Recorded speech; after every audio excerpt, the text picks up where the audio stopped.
All right, good morning. This is the Monday, April 19th meeting of the Planning, Housing, and Economic Development Committee. And we're taking up 3 items today. First is finalizing the Ashton Village Plan. And the second is a review of development trends in White Flint. And the final item is ZTA 2008. Zoning text amendment. So last time we worked our way through the Ashton Village Plan, we got pretty much through just about everything except for one specific issue, which was this question of what format the design guidelines will be in. We asked the planning department to do a review of sector plans and master plans, mini plans, to see if there's a pattern about how we use design guidelines.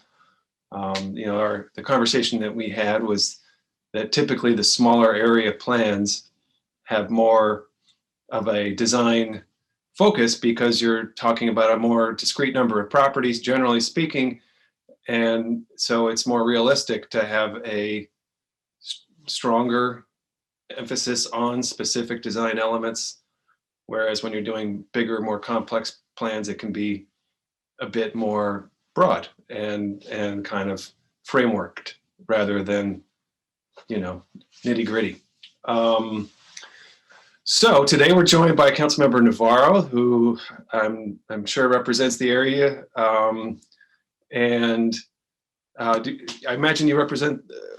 You go all the way through Olney, right? So this is well within the boundary, not even close to the edge, I'm going to guess, right? No, it's still pretty much part of my district, of course. Yes. Absolutely. I mean, I knew it was part of your district. I was just curious if it was towards the edge of your district. And great, glad to have you here.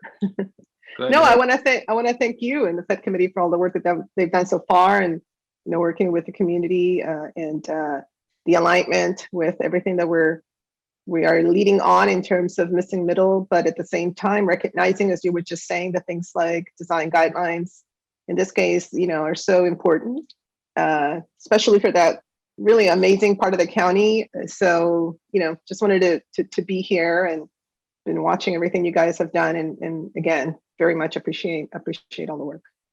Thank you. Glad you're here. And Councilmember Jawanda is on the phone, at least for a few minutes, and then he'll join by video. And Councilmember Friedson is here. So Pam, do you want to turn to the packet and catch us up?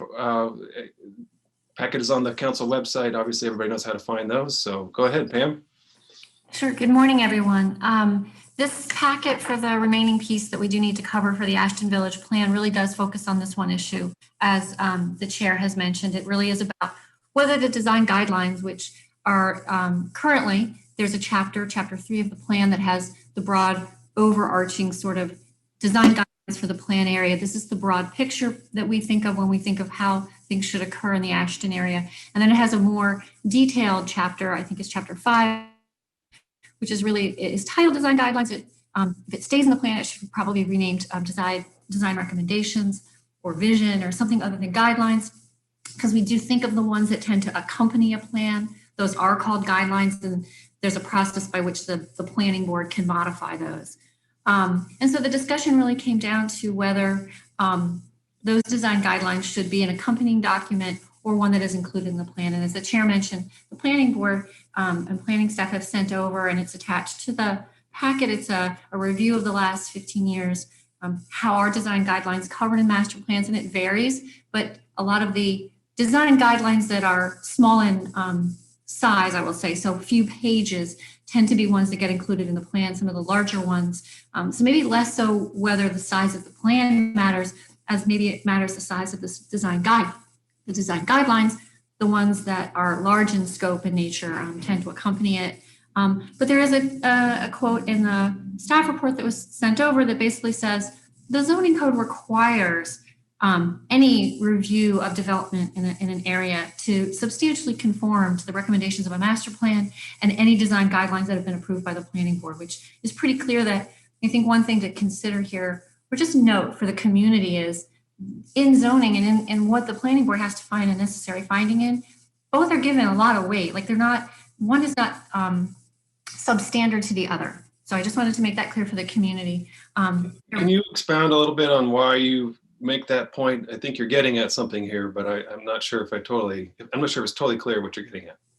So the point I'm trying to make is, and what they made clear in what they accompanied is, the staff have to comment on what are the recommendations for this area, for this property in this master plan location for this development application. What's in the master plan? What does the master plan say? And what do the design guidelines say about this property and what is before you in this application for site plan? And the board has to review both of those, and that's in the zoning code, requires that. So just wanted to make it clear that it's not as if a reference isn't to the design guidelines in a manner in which the board will be not alerted to the fact that they exist, and they need to review what are the recommendations in the design guidelines, just to give some comfort to people either way. Because somebody else watching this who's maybe interested in a different area of the county where there's a different master plan, where the design guidelines are not in the master plan, might think, well, now maybe these design guidelines are less important. They are not less important whether they are in or out of the document. That's all I'm trying to say. And so what is before the committee is really, this idea, you've heard from community members that feel very concerned that design is a very important part of what they consider for their community, and they'd like to see the design guidelines remain in the plan. Council staff has noted that to make any change to those guidelines would require a minor master plan amendment. And so whatever gets put into those guidelines and into the plan will stay, really. It is very difficult. It doesn't happen almost ever for, a master plan to go back and make an amendment for design guidelines. And so if something becomes difficult, then you have to work around it. And there are just a couple things that are in there that are, numbers. Could those numbers hang somebody up later?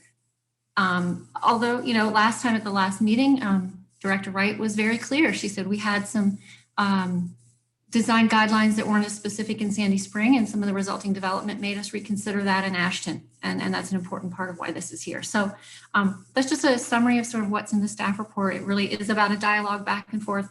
And I just wanted to clarify that whether design guidelines are in the plan or accompany the plan, planning board has to consider them in review of a site plan or development application before them.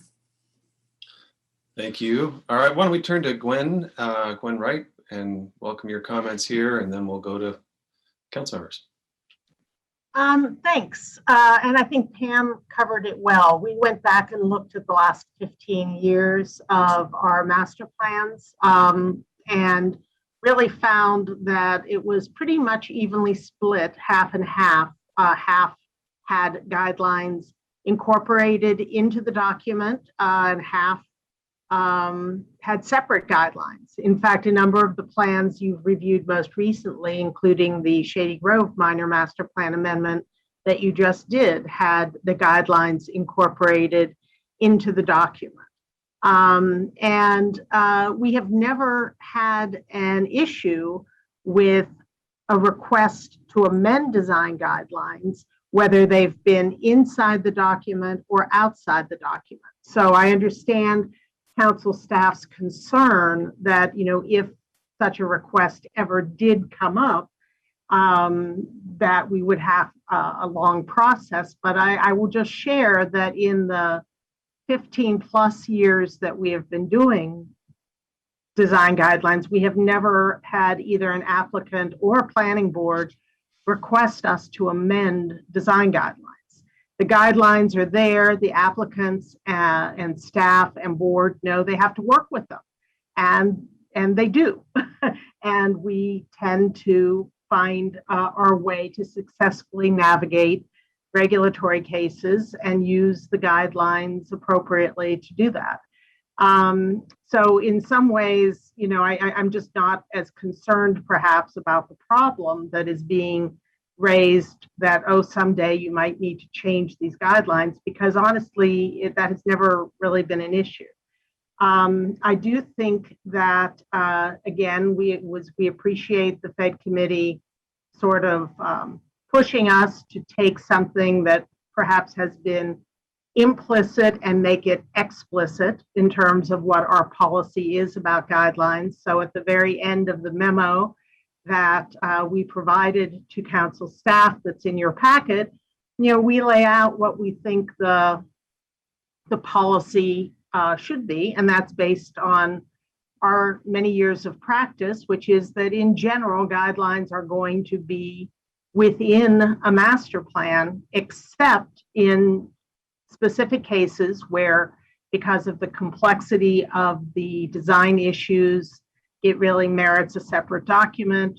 Because of the length of the guidelines, which is typically related to the complexity of the design issues, that it merits a separate document. Or in a unique situation like Bethesda, where density allocation is actually tied to meeting the design guidelines and going to the design advisory panel. I mean, there's an actual connection in the zoning code to the guidelines and allocation of density.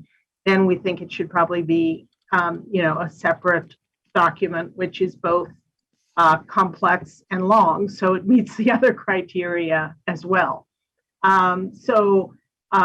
Thank you for suggesting we put down in paper what our practice has been, and so we've attempted to do that.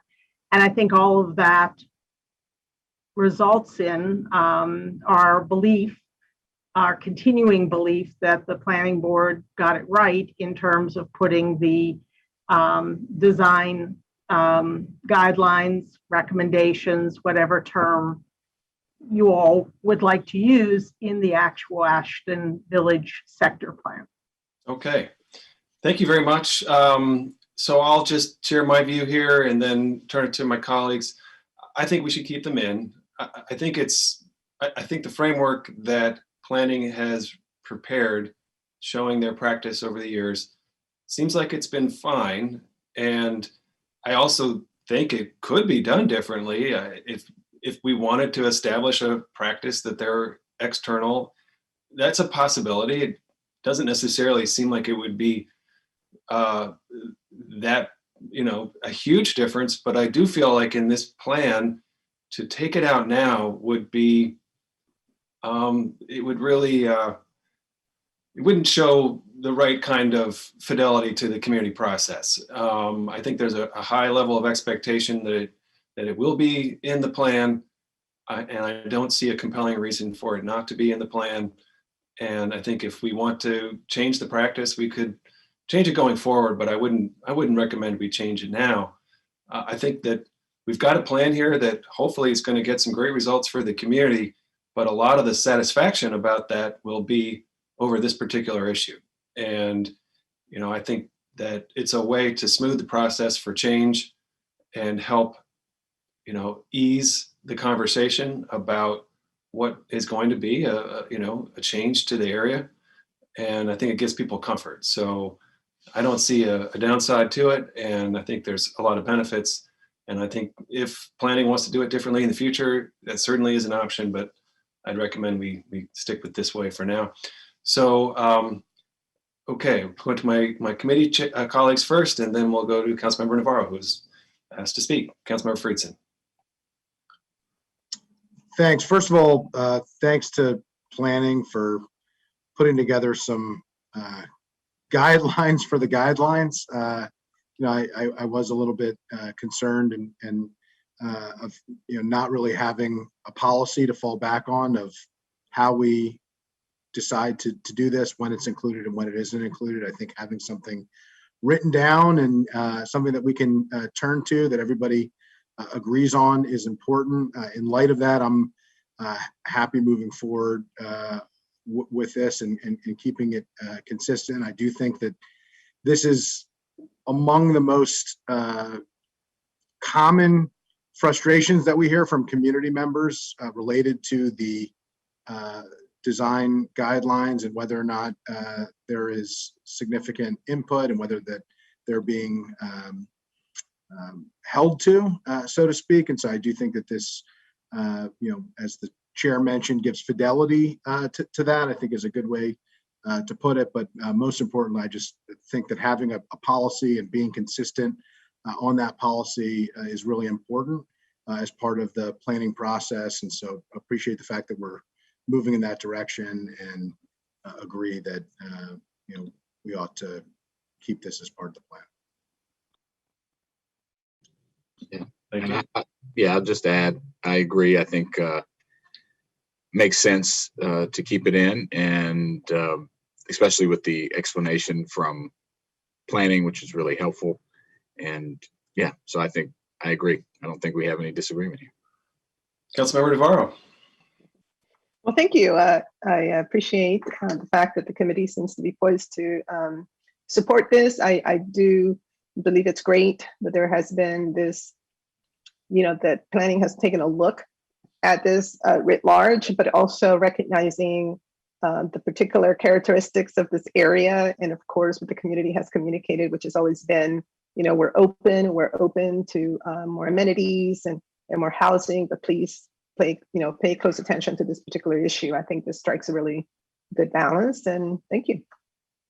Thank you. Terrific. Well, I think no further ado. So we don't have to make a motion because the version that's before us has the guidelines in it. So without any additional comment, I think we need to vote on the sector plan itself, right? Pam, I think we have not already. I think it's up to you, but we went through every single recommendation in it, and you all took, Councilmember Jawando was absent, but we can give Councilmember Jawando a chance to cast his vote okay. Since he was absent for the last one. So great. Why don't we do that? We have the amended plan before us. All those in favor, show of hands. Okay, that's unanimous. Okay, thank you, Councilmember Navarro. Glad you're here.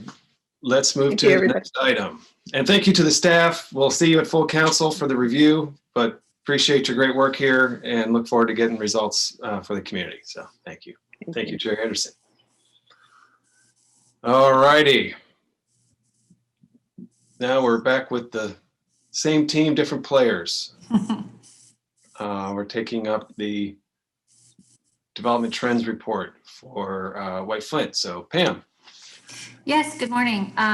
You have a briefing this morning from the planning staff who've had some consultant assistant and recently completed what they titled Advancing the Pike District Development Trends Infrastructure Update and Short-Term Solutions. And so this morning, this is about the committee members receiving this briefing on what is in the report.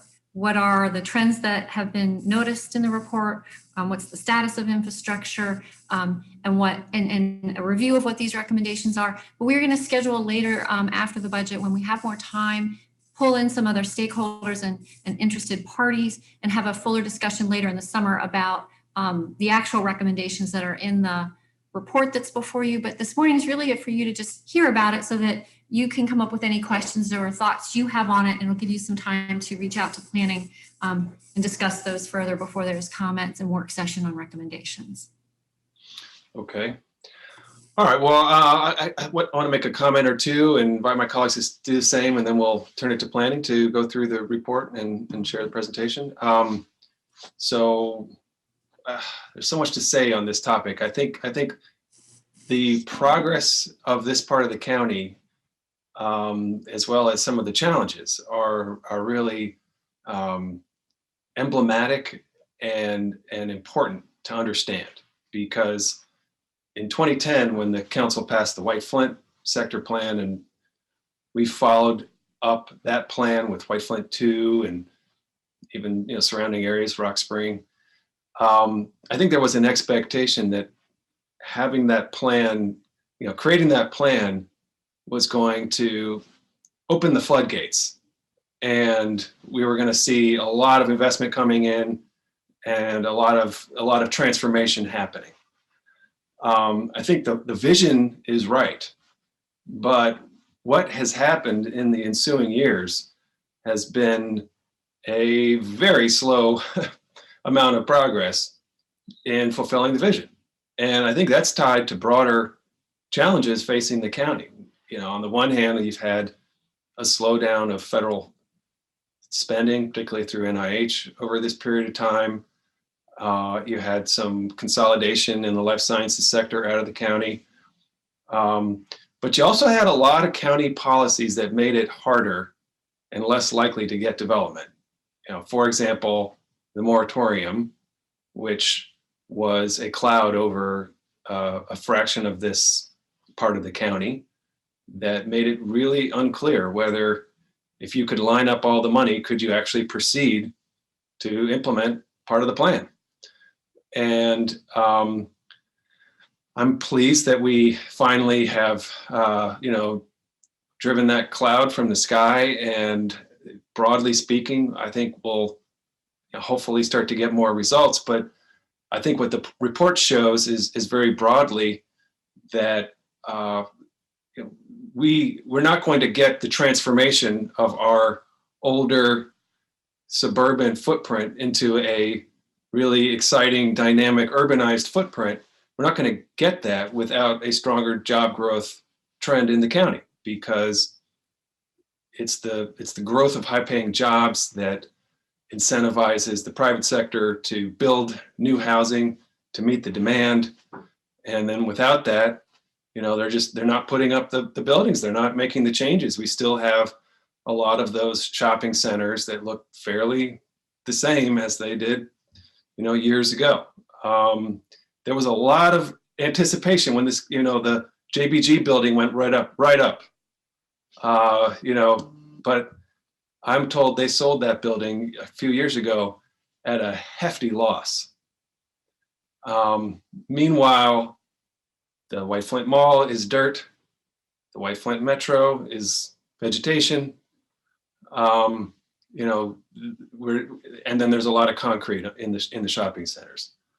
So I think it speaks to the need for us overall to do a better job with economic development and take it more seriously, and to make the kinds of changes we've been trying to make, like dealing with the moratorium, Bill 2920, the focus on labs, the purple line.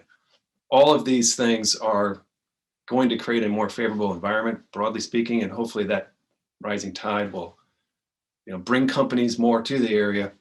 And we have a sudden surge in life sciences biotech activity, and that's very promising, and we may yet be able to leverage that into White Flint.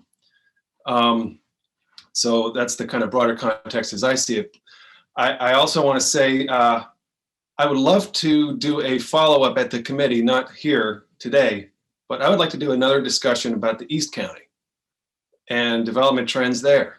And how are we going to deliver on the vision there, which is, no less important and actually very similar in a lot of ways.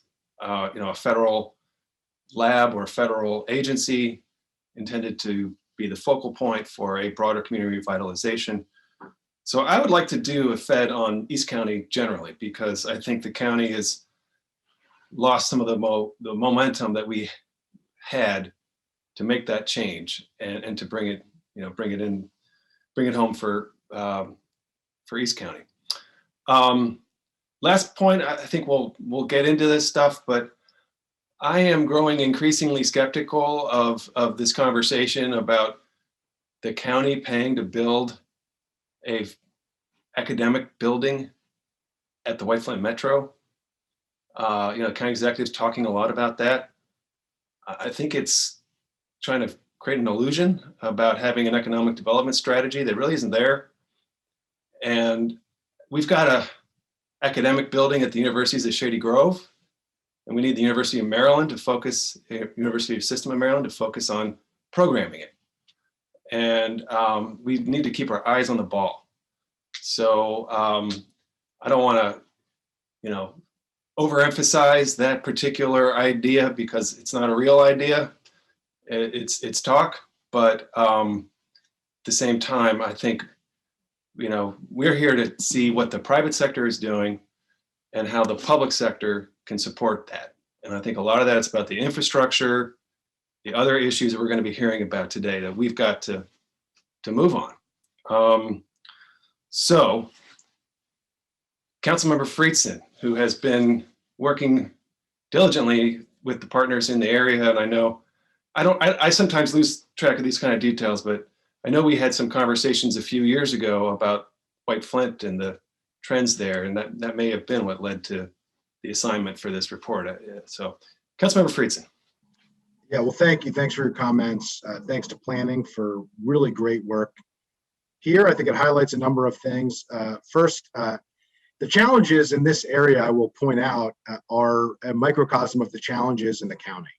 In fact, there's been more tax growth in this area than in the county at large. And so the idea that this area and this sector plan has underperformed expectations is true because we put a lot of lofty expectations on this, but it's also true that it has outperformed the rest of the county, which shows its importance and also shows the challenges broadly in terms of economic development and growing the tax base that the county is experiencing, and how important this area is to realizing the full potential that the county has. I think if you will go through this report, I think a few things speak to it.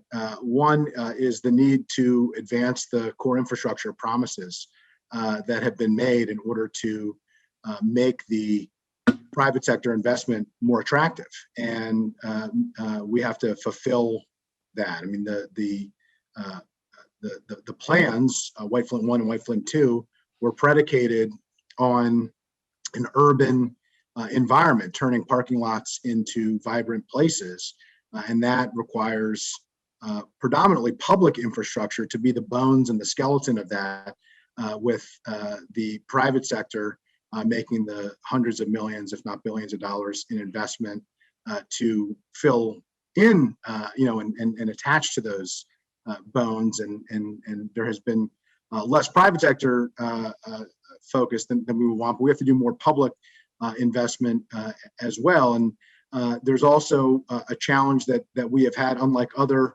urban districts. There isn't really an urban district here, and there have been a lot of efforts on a pre-bid entity. There's been a tremendous amount of stakeholder input, and this report really highlights the need to have that cohesive, community-led, public-private, business resident entity that's formalized to be able to move these recommendations forward, to be able to move this area forward. And so this report talks about really high level, and then it talks about very specific details. In the middle are those couple of ideas that I think bridge the gap. And so I'm hoping that as we have this conversation, we talk about some of the recommendations, and we talk about some of the progress or the areas in which there hasn't been as much progress as perhaps we would have liked, that be part of the conversation as well, because really that is part and parcel to what we're talking about here. And I do think that as we talk about the county, we have to talk about economic development, not just part of the conversation, but part of every conversation. And when we talk about economic development in the county, I don't think that it happens unless we realize the full potential of this area and the Pike district. I think it is so central. And the good news is there's a lot of consensus on the importance of realizing the full potential here. There are some disagreements between the county executive and the council on certain things, but the importance of this area is really at the forefront. And with the private sector and the public sector, there's some disagreements of structure and costs and policies, but there's broad agreement of the importance of realizing the potential here. So appreciate all of the work. I look forward to this conversation and look forward to it being part of a continued and broader conversation as we move this forward. Super. Thank you. So welcome to our team. Carrie, Atul, Walker, Natasha. I imagine you've You know how you're doing the presentation, so I'll turn it to you to walk us through. Thank you. Oh, thank you, Councilmember Reamer. And I really appreciate, I did want to ask our chair if he had any words he wanted to say before I jumped in. Great. I didn't see him on screen, so Oh, we didn't see him on screen. Okay. Well, I'll go ahead and I know start he's up. here, but I think he maybe took a call. So. No worries. And if he wants to jump in, we have that opportunity. Did want to introduce our team here. I think you might have covered everybody, but I'm the chief of the Mid-County Planning Division. I also have Atul Sharma with me, the supervisor for the project, Walker Freer, who's our project manager, Todd Foley King, our real estate specialist, and Natasha Fahim, our urban designer. And so, you know, the purpose of this study is to identify short-term opportunities for success. So typically when we come to you, like we just did with Ashton, we're talking about these longer-term plans. This study was actually a little different. We really wanted to sort of think about some short-term actions that could be taken next 2 to 5 years to move this area forward. And I think the introductory remarks were really clear in that, you know, this is an award-winning plan, the 2010 plan. It was recognized by the American Planning Association and many other organizations. And actually on the next slide, you can see an image of the plan area, which shows you what the plan area looked like, a section of the plan area looked like before the redevelopment. So you can really see it was truly a parking lot. I think there was one tree in this entire area that you see before you. And then after the plan area was redeveloped with the Pike and Rose development, we had, you know, 200 trees and a lot of environmental improvements, green roof, truly a model for mixed use development. So you may ask, you know, why are we doing this study? Why now? And I think some of the comments at the introduction really hit on that.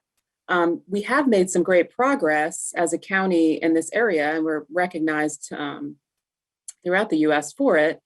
But there, you know, there's definitely more to be done, and I think it's a really important sort of pivot point that we're at right now. So as you may know, we have such limited land area for development in the county, and I think the Thrive Montgomery plan, you know, as the council talks about that, we'll really hit on that. But we have so much land that's already developed or limited in terms of environmental resources that don't allow for that land to be developed. And so developing land by the metro station is really where we want to focus our growth. And this study is important because we want to make sure that, you know, we are taking these short-term actions to kind of push that forward. We also see this area as really important for creating new jobs and new housing. There's great capacity at this metro station. This is one of the few AMADA properties in the whole metro system that has as much land area as it does that's undeveloped. So there's really a lot of potential for the area in terms of development and creating more housing, creating more jobs. Carrie, And can so, I just want to interject if I could. Sure. One of the important things to know, as you know, but I just want to say it here publicly, the reason why we have been able to get that amazing redevelopment is because the company that owns the land, Federal Realty, has a very long-term horizon for its investment strategy. Most real estate developers don't invest and then hold for the long term the way that they do. And they're also not as capitalized with as much control as they are. And so when they want to do something that's big scale, but may not pay off in the short term, they can do that. That's hard. Not a lot of real estate companies can do something that is incredibly expensive and may not generate a big return in the short term.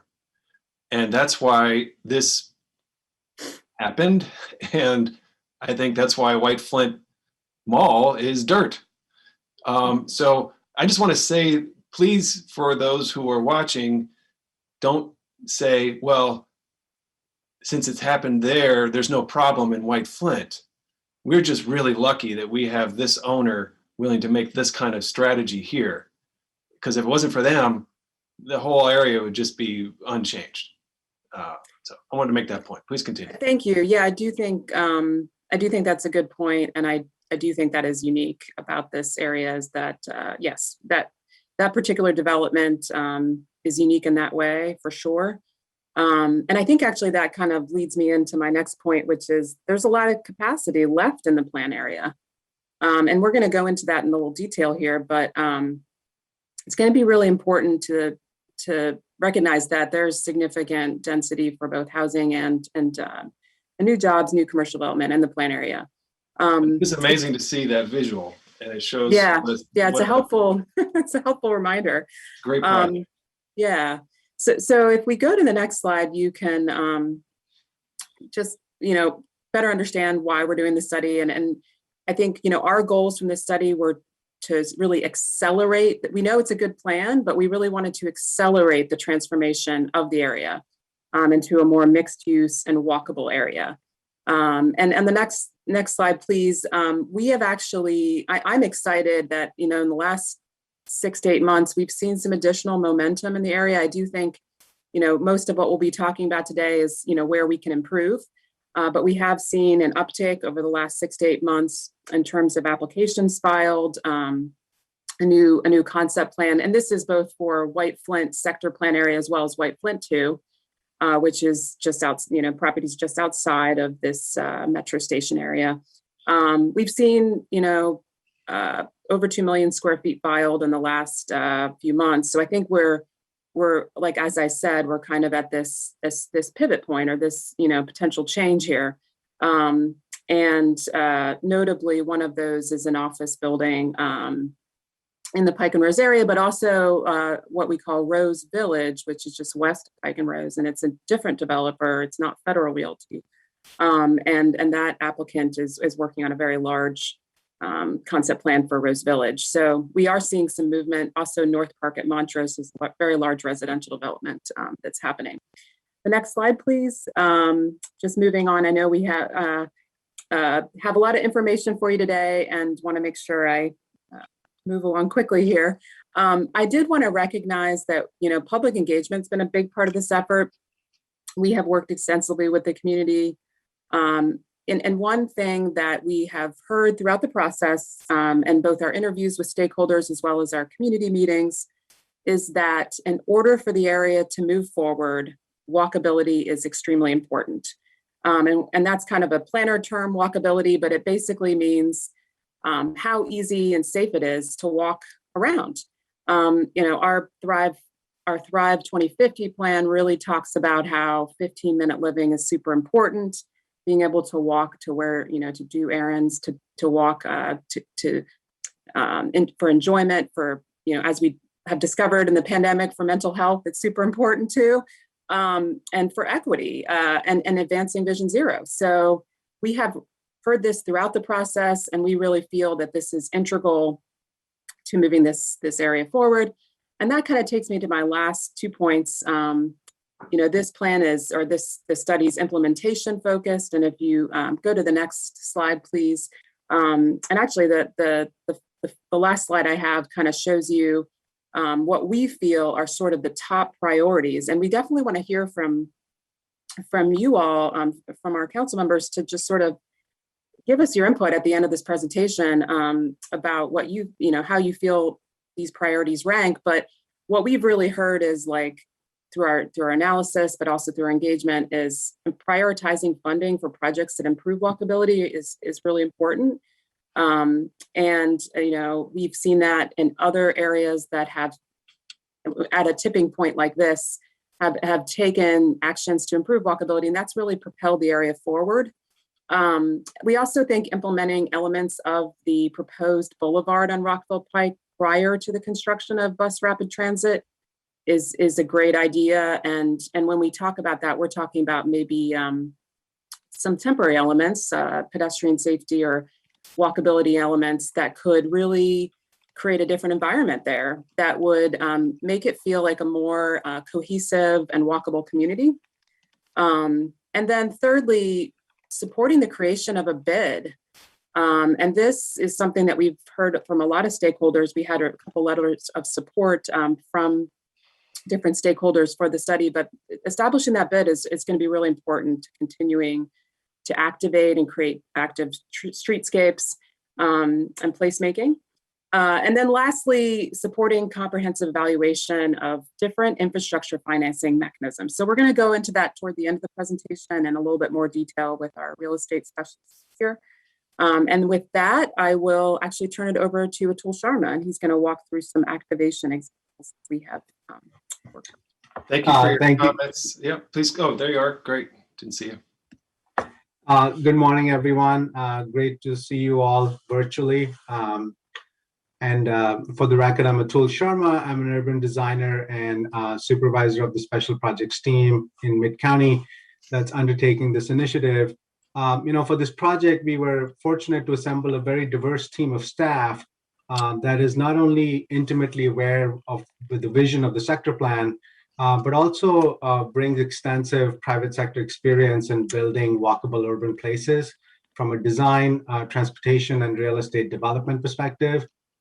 We've been fortunate as individuals to work on several large transformative projects in jurisdictions across the country prior to joining this awesome team at Montgomery Planning.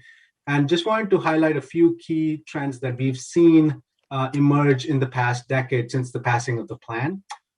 So the first I wanted to talk about is this idea that even in places that do have transit infrastructure, even with capital T, as in we do in the Pike district, attractive walkable environments have really come to be considered as essential infrastructure. So when we are trying to attract private development, having attractive walkability and attractive streetscapes is almost like considered a prerequisite at this point.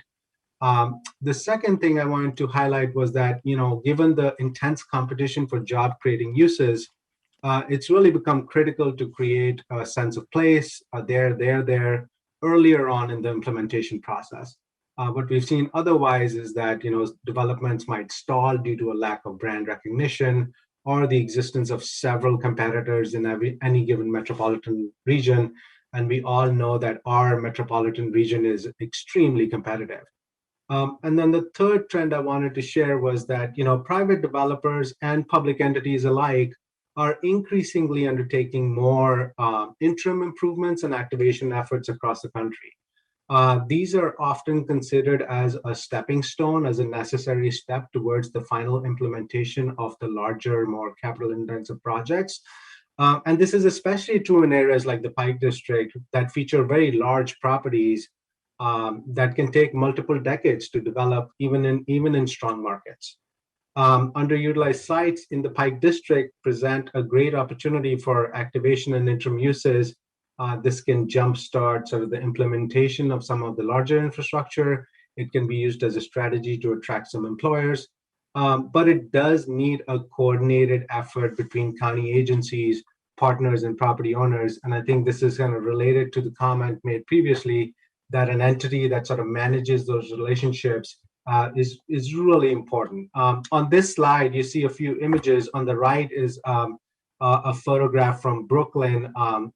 Two Trees, which is a private sector developer here, worked with some local nonprofits to activate this 11-acre riverfront site, which was planned for a large mixed-use development.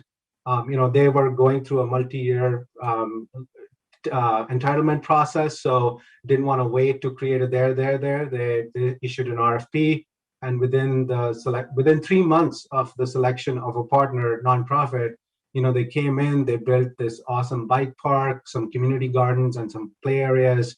And this operated as an interim use for 7 years. And then when phase 1 of this development was delivered, you got your high-rise mixed-use development. This part of the site was actually redeveloped into a more permanent park. And this was a great success. On the left is closer to home, Wonder Garden in Noma. We've all seen that beer garden be extremely popular, extremely successful, to the point that where it was, first built on a parking lot with very small investments. It was so popular that when that parking lot was redeveloped, it found a home in another part of Noma, and they even extended the lease from like 3 to 5 years. So, we've been sort of finding a lot of potential solutions that can apply to the Pike District, but we've also been doing implementation as we do the study. So if we go to the next slide, you'll see, last year our team did a on-the-ground kind of walkability analysis that helped inform the council's decision to appropriate $2.9 million for pedestrian access improvements to the Whitefield Metro Station. That money is going to be used to remove the hot rides, which are dangerous, and really extend the crossing timings across the Pike and Old Georgetown. It's also going to lead to the creation of protected sidewalks with street trees. Again, creating that nice, attractive walking environment that connects the center, the locus of the plan, which is the metro station, to local destinations. If we go to the next slide. We've also been working hand in hand with the Regional Service Center, Ken Hartman, and his team, the consultant Mayor Warner, to activate Banneker Street PopUp Park, which is really a future development site, but in the short term has been sort of populated with amenities and services that residents can use. This is an effort that we'll be continuing to undertake with Ken and his team through the summer, again, trying to create that nice, attractive place in the Pike District that builds on that brand. And then next slide shows one of our most recent and very exciting projects that we are undertaking in partnership with MCDOT, Pete Fosselman from the County Executive's Office, local property owners, local residents. We're calling this the Pike District Connector. It is a 1 mile temporary path that will link the Bethesda Trolley Trail to the Montrose Parkway Trail. And really sort of create this linkage in this larger regional trail system that we think will be really useful and well utilized by residents and people coming to work in this area or even trying to get to the metro station. If you go to the next slide, later this year, we'll be partnering with the Better Block Foundation and local community members to build temporary hubs along the Pike District Connector. These things might include attractive artistic elements, seating, planters, etc., that really start to make a statement that the Pike District is a place built around pedestrians, built around cyclists. It's a place built for walking and going from one destination to the other, and operates as a holistic, walkable urban place. And we think that is so important to sort of push the Pike District beyond a collection of individual developments to a district that is sort of seamless and is connected to walking and cycling and transit. So all these efforts are really intended to further the vision of the sector plan. They should really be considered as stepping stones, and none of them are really intended to be replacements of the more sort of integral and very sort of important long-term recommendations. So I'm going to turn it over now to Walker Freer, who's going to highlight some more potential solutions that talk about how we can push the envelope on creating that walkable urban place. Thank you. Thank you, Atul. Good morning. I'm Walker Freer, a transportation planner and the project manager for the Advancing the Pike District initiative. The 2010 Whitefield Sector Plan vision establishes policies for transforming an auto-oriented suburban development pattern into an urban center of residences and businesses where people walk to work, shops, and transits. In the decades since the sector plan, as we've noted, developments such as Pike and Rose, Noby Market, and North Bethesda Town Center have really breathed new life into the district. However, as the sector plan details, the success of the Pike District as an urban center still requires attention to the pedestrian experience, with the goal that all streets should be pedestrian-oriented and walkable. So in addition to temporary activations that will enliven underutilized properties, our recent report identifies several solutions to enhance access, mobility, and safety in the Pike District. The sector plan envisions Rockville Pike as a grand boulevard, uniting the east and west sides of the district.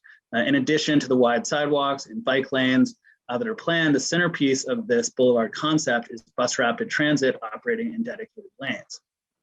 However, today, Rockville Pike is not safe or aesthetically pleasing. 3 through travel lanes operate in each direction with a 40-mile-per-hour posted speed limit.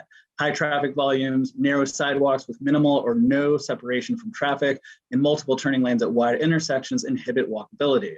Rethinking how to achieve the sector plan's long-term vision of a multi-purpose boulevard for Rockville Pike instead of a high-speed arterial highway requires short-term flexibility and innovative approaches. Moreover, bus rapid transit on Rockville Pike is still in the design phase and is not expected to begin construction for at least 2 to 3 years. So prior to the construction of the boulevard and bus rapid transit on Rockville Pike, this report identifies a menu of potential temporary improvements to create a human scale environment on Rockville Pike, similar to streetscapes in downtown Bethesda, Silver Spring, and Wheaton. Our team is working with SHA and MCDOT to reduce the speed limit in narrow travel lanes in the core of the Pike District. In downtown Wheaton in 2019, SHA reduced the speed limit to 25 miles per hour, narrowed internal travel lanes to 10 feet, and added on-street parking during off-peak periods. Another option is to close outside travel lanes to create parklets or outdoor dining, as was done in downtown Bethesda and Silver Spring during the COVID-19 pandemic. To improve transit access, temporary bus lanes, dedicated bus lanes, and bidirectional bike lanes are also being considered. None of these options would necessarily move the curb to curb in the next few years. And so in the short term, the goal of these temporary improvements is really to move the county closer to achieving the sector plan's ultimate vision. A theme of this report is a focus on low-cost, high-impact projects, exemplified by the Whiteflint Metro Station access improvements and the Pike District Connector. Given the county's current fiscal limitations, the projects of this scale may be more feasible to finance and implement in the near term, as opposed to larger roadway improvement projects such as the Whiteflint West workaround. The Whiteflint Metro Station's northern entrance is also a priority infrastructure improvement for the Pike District. The county executive, as mentioned earlier, is proposing a bioscience campus at the Metro Station. We're actively coordinating with MCDOT and WMATA to encourage the station's northern entrance be integrated into future development, which will simplify access to the campus and reduce the county's expenditures. Natasha Fahim, sorry, go ahead, Councilmember Raven. Just want to make a quick comment here. We spent $150 million or more for a bioscience campus at USG. I don't know where the money is going to come from for this idea. And we need to build the walkable, urbanized infrastructure so that the private sector can do its job here. And the money that we have needs to go to that. So I have a lot more questions about, what you're referring to. But I understand that you mentioned it in the context of this report. So please continue. Sure, and we can definitely discuss that kind of once we move through the next set of solutions. At this point, I'll turn it over to Natasha Fahim to review our next set of solutions. Yeah, thank you, Walker. Good morning, everyone. I'm Natasha Fahim, the urban designer in a special projects team. I'm leading the urban design and placemaking effort for this initiative along with my colleagues, Walker, Todd, and Atul. Next, please.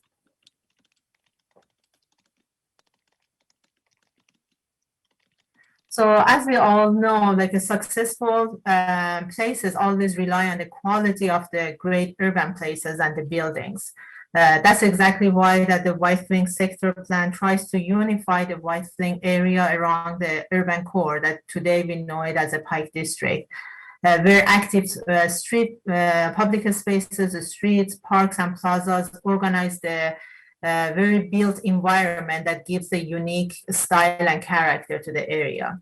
The sector plan also includes a system of the public use spaces where people can gather for events and enjoy and recreation and do the recreational activities. Whiteflint sector plan recommends the proposed civic uses should construct early in the life of the plan to create the vitality for this urban core. And you see in these photos some of the great examples of the public open spaces and plazas in our study area. Also, in addition, the great urban places can be created in a temporary form through the placemaking effort. Underutilized sites through the Pike District can create a unique opportunity for the interim uses through the public arts, programming, and pop-up amenities that can help activate the area in a short term, as well as promoting the identity and branding for Pike District. Next slide, please. So as my colleagues Atul mentioned before, from beginning of this study, we started our collaboration effort with Ken Hoffman and the Regional Service Center, along with their consultant, Meyer Warner, to strengthen the Pike District rebranding and activation effort. And one of the great examples of those efforts was creation of the Banneker Street PopUp Park beyond the Convention Center that Atul show you the pictures of it. Today, if you walk there now, the weather is getting warmer and nicer. You see that this unutilized site is getting used more and more with the visitors and the residents. In addition to all of those efforts, last year through the midst of pandemic, we also expanded the scope in our initiative, and we added COVID-19 response to help Pike District restaurants and businesses to expand their services to the community, as well as helping the residents to have more outdoor amenities to socialize in a more safer manner. We helped Chris Warner's team, the consultants, with the various of activation efforts, as well as creating the Pike District Connector that Atul explained you earlier. And with collaboration with MCDOT, we hope to get this implemented in the early summer of this year. To further help activating the area, we all know that the provisional entity has to be created, an entity that can manage the programming and maintenance and activation of all of this area before we get to the Business Improvement District known as BID. So as an interim measure, the White Wing Downtown Advisory Committee has recommending establish a provision entity known as, for now tentatively, they're calling it Pike District Partnership, something similar to Bethesda Urban Partnership, in advance of forming a bid. This entity will be responsible for advancing the goal of the sector plan, White Wing sector plan. At this point, I will turn the presentation to Todd, our real estate specialist, to walk us through some of the details of the development trends and financing.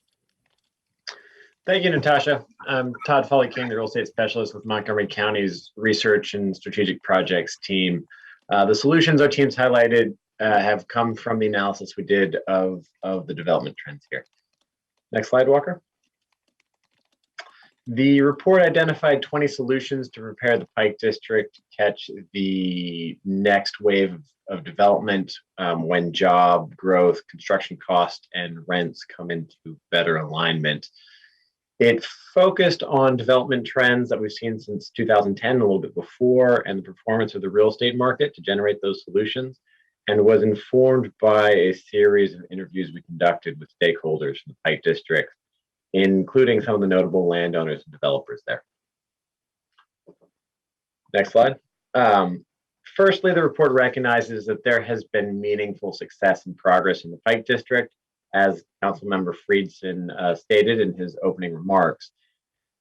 We found that the pace of development since adoption of the 2010 plan more than doubled compared to the prior decade for both multifamily and commercial development, which is what's shown on the charts on the slide. The orange dashed line is the annual average development from 2001 to 2010, while the red line is the much higher annualized average from 2011 to 2020. So going forward, we should bear in mind that we are making progress. It is just that our vision for the Pike District is appropriately very, very ambitious.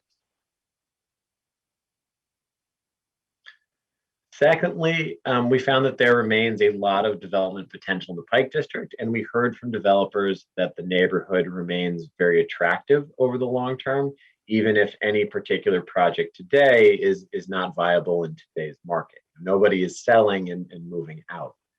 The graphic here shows the amount of additional square footage that could be built on each parcel under the existing zoning code. And we can see that there are several parcels that would allow for over 2 million square feet and multiple others that would allow for between 750,000 and 2 million square feet. And so for reference to understand how much that is, the Pike and Rose development, their sketch plan that lays out the entirety of what they can build allows for 3.4 million square feet. So we could build almost several more Pike and Roses in this area, which is quite a lot. Furthermore, much of this land is owned by developers whose interest is in building things, and they could start moving forward if economic conditions become more favorable. So there is a lot of value in getting ready for a future wave of development, even if we don't know exactly when it will occur. Despite those strengths, there were challenges that we found that prevented the Pike District from achieving all that we had hoped. We've listed those key issues here, and many of them link together and sort of flow through influencing each other. So firstly, the biggest level issue was that the past decade was not a good one for the office sector regionally, and Montgomery County in particular lagged in job growth, which limited demand for office space. That slowed job growth in turn led to limited household formation, which limits the demand for new apartments. At the same time, and sort of unrelated, construction costs increased substantially, which is a nationwide problem. But both of these together lead to a reduced pace of growth, which resulted in the special taxing district not generating the revenues that we anticipated to support the infrastructure redevelopment that we desired. So within the plan, many improvements to streetscapes that are really essential for achieving the vision depend on the adjacent private sector projects moving forward, which we noted occurred at a slower pace than we hoped because of the slowdown in demand generally and the increased construction costs. So ultimately, what it results in is the Pike District today not yet being that walkable location we envisioned. And this gap between the vision and the reality of the streets and boulevards that are out there is now a challenge for developers in their attempts to attract investors. That there's just such a gap between what looks so good on paper and what is a great plan and what we currently have in place. Our report includes 2 recommendations related to the challenges we found in the financing and implementing of infrastructure. And the first is to reevaluate the costs and to reprioritize the list of infrastructure that the special tax district would fund and that the county and private developers are expecting to generate a more realistic understanding of future funding and implementation. Secondly, is to then expand from that to evaluate alternative revenue generating mechanisms to raise additional funds. And we have identified 4 potentially feasible alternatives, all of which I will note have significant drawbacks. We've listed those alternatives here on the slide and discussed them in detail in the report and absolutely dive into any of them during the discussion. I'll note that our project did not dive deeply into all of these. We've sort of raised this as these are the 4 that we could find, and we should evaluate which of these are potentially the right application. Walker Freer will now discuss the schedule and next steps for our project. Thank you, Todd. To just step back and give an overview of the project timeline, we began this initiative in March 2020, just as the pandemic was really emerging in the United States. So we really did try to pivot and integrate some responses that spoke to community needs that we were hearing as this project really geared up. We researched and produced the development trends report last summer and last fall. And we're currently focused on the last 2 components of this effort, creating streetscape design guidelines for the Pike District and the Pike District Connector, which we'll be working on this spring through this fall. So implementing the solutions identified in this report are really critical to creating a unique sense of place, attracting high-density development, and establishing the Pike District as a regional mixed-use destination. To accomplish this, the project team is coordinating with multiple county and state agencies, as well as WMATA, to implement many of the solutions that we've discussed here today and that are included in the report. The Pike District, as noted, is also experiencing an uptick in development applications. So this effort is intended to support the county's Speed to Market initiative, which was released in February, enables concurrent review frameworks for transformative projects, and aims to position Montgomery County as a more attractive business environment. This spring, we're coordinating with property owners and stakeholders to evaluate streetscape elements for the Pike District, including furnishings, lighting, pavement materials, and landscaping elements. And we're also refining the design for the Pike District Connector with the goal of being operational this summer. The planning department is partnering with Friends of White Flint for a kickoff community meeting on April 28th, and we certainly welcome your feedback here today. So for the final slide, I'll pass the baton back to Carrie Sanders. Thank you, Walker. We would love to hear the feedback from the council members on this initiative. And if you don't mind, Walker, going back to the early slide that listed some of the priorities that we think are important, but kind of want to hear from all of you about, how you feel those rank and your planning. And these were the solutions that we tried to dive into a bit more detail today. Obviously, the report has a lot of content here. I did want to address, Councilmember Reamer, your question regarding the WMATA site. I do want to make it clear that, through this study, we are looking to advance that area, but we don't have a preference on what happens there. We just want to see the plan's vision realized. So I just want to make sure you understand that was, what we are hoping will happen. However, in addition to the plan being realized, is, we feel that the walkability is really important. So I know you heard a lot about that today. And that's something that we've heard from WMATA as well. WMATA is, and the other stakeholders are frankly more interested in seeing walkability happen as soon as possible over other elements such as bus rapid transit. I'm just going to be blunt about that because I think, the ability to walk places is an urgent need. So I know that transit is also an urgent need for sure. Everything's urgent. But that is something that we heard through the process. And so you kind of heard that as a theme throughout our presentation. With that, I will turn it over to the committee members to give us feedback, and thank you. Thank you. I think you put your finger right there at the heart of an important strategic question for us.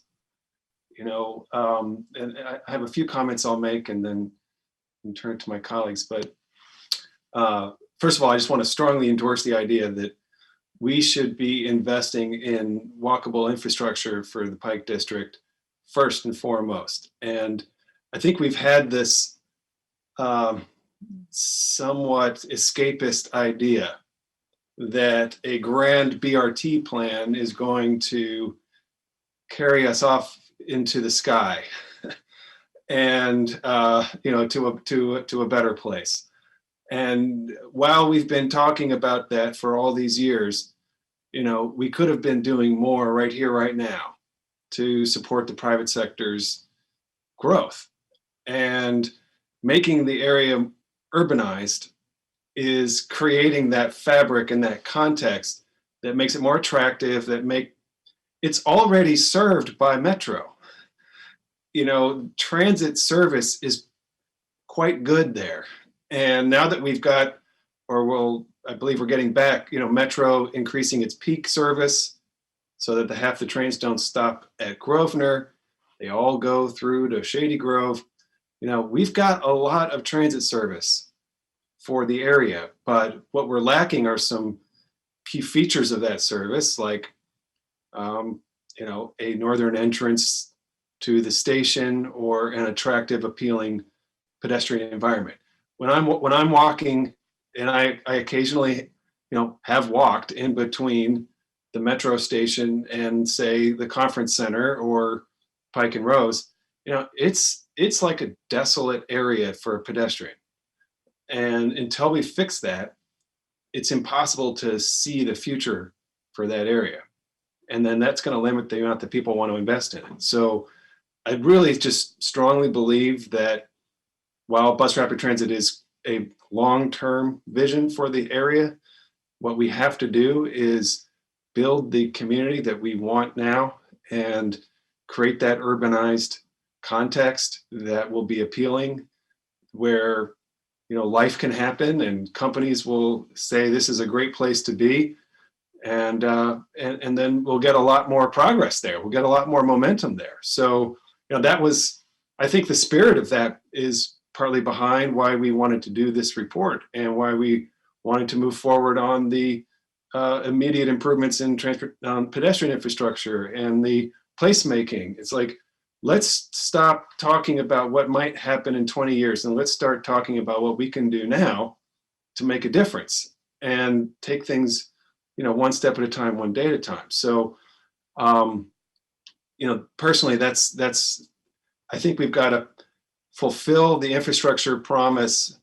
We got to do our part to build these connections in there, build that urban streetscape, and make it possible for everything else to flourish. And it's why I'm a little concerned, again, about this other idea of having the county spend all this money to build a building on top of the White Flint Metro property. Let's let the private sector do the building. That's what they do. They put up buildings and they get tenants. We have to build the street. Nobody else is going to build that. Like, we got to build that streetscape that people want. And there's like hundreds of millions of dollars worth of infrastructure that we need to prioritize here. And we're just moving too slow. So, that comes up. We were talking recently about the financing. Like, maybe we should just take on more of the urbanized infrastructure financing as county obligation, and then make it happen faster. That would probably do more to create conditions where companies are going to want to grow or locate or do development, than anything else we could do. Well, Councilmember Friedson. Appreciate it. I agree with the second part. I'm not sure I totally agree with the first part. I understand the thought process of where everybody is coming from here, but the idea that somehow 355 BRT is not part of walkability just doesn't make any sense to me. The entire plan is based on a boulevard, which is at the core of creating walkability in the area. It's not just about the transit ridership of 355 BRT. We've made some progress there. We have $6 million coming from the state. We took significant efforts to make sure that we kept things moving and on schedule in the last budget season, and hope that will continue. I think we have a historic opportunity with an infrastructure package at the federal level, and in fact, put this near the top, if not at the top of our list for potential federal funding. This ties a number of federal entities and agencies together, which I think makes it uniquely attractive for federal funding. So, I think we got to get out of this idea that we create these zero-sum games when it comes to walkability, and when it comes to realizing the potential of this area in terms of infrastructure. We've already done this. The second metro entrance was pitted against the channelized right turns at Old Georgetown Road and 355 and some of the pedestrian sidewalk improvements. And in the last capital budget, it was framed as an either or, when in fact those are complementary ideas to make the area more walkable, livable, accessible, and to create the urban footprint and infrastructure that we want to realize its full development capacity. And so I would caution this conversation to be sidetracked into a zero-sum game where we pick which infrastructure project is more important, when most of the infrastructure projects that we're talking about actually work part and parcel in a complementary way to create the type of urban infrastructure. And if we create walkability in one small area that you then have to risk your life to cross 355, then you won't have a district, you'll have a project. Okay, can I just respond to you? I was under the impression that when we're talking about creating walkability, we're talking about 355, in part. That, this isn't something where we leave 355 untouched.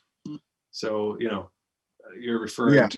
The way that it was framed is, it's should we be focused on 355 BRT or should we be focused on walkability? And my point is, you can't focus on walkability unless you're focused on 355 BRT. You could do interim steps, before the full project is implemented, because we don't want to wait that long.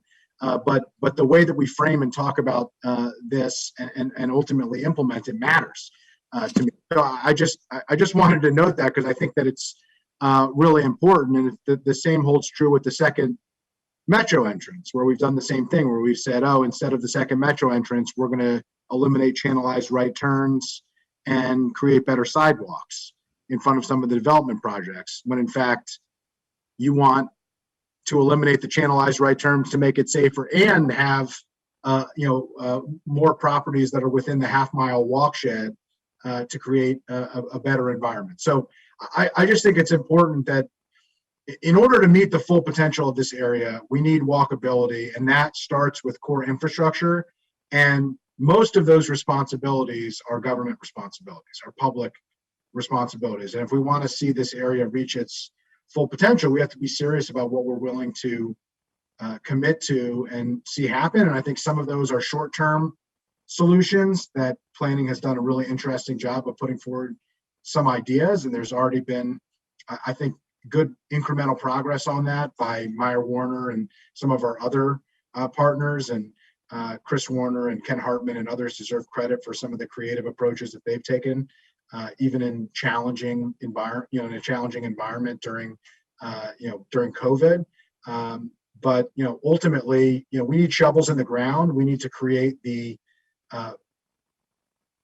private sector investment of hundreds of millions, billions of dollars. And in order to do that, we're going to have to commit on our side to the infrastructure that we've long been talking about. We have done some of it, but we haven't done all of it. We've gotten some of the development, but not all of the development that we want and the tax benefit that we want. So if we want the private sector to fulfill its potential, the public sector has to fulfill its commitments as well. So I just wanted to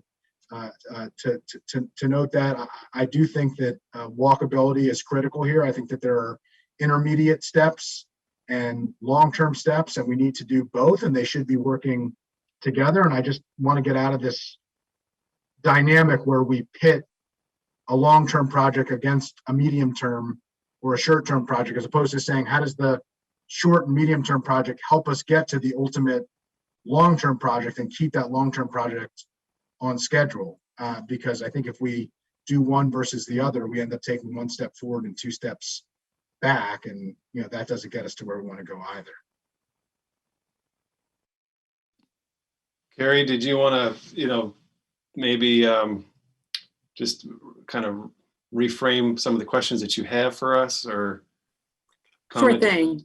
Yeah. Well, first of all, I just wanted to say I agree with Councilmember Friedson. I think the plan's vision is a strong vision, and I think all of the stakeholders that we've talked to are really supportive of the long-term vision, which does include obviously that boulevard on Rockville Pike with bus rapid transit. And so by no means would we not support that in any way. This study's, it's a little different than we typically do, because we're really looking at sort of like, how do we focus in the next 2 years, or 2 to 5 years on sort of short-term measures to get us to that vision. But I completely agree that like it all has to happen for it to work. I will share. Screen. Yeah, sorry, Carrie, like right there on the screen, you have it kind of laid out. I mean, the idea is, let's improve walkability, implement elements of the boulevard on the Pike prior to the construction of BRT.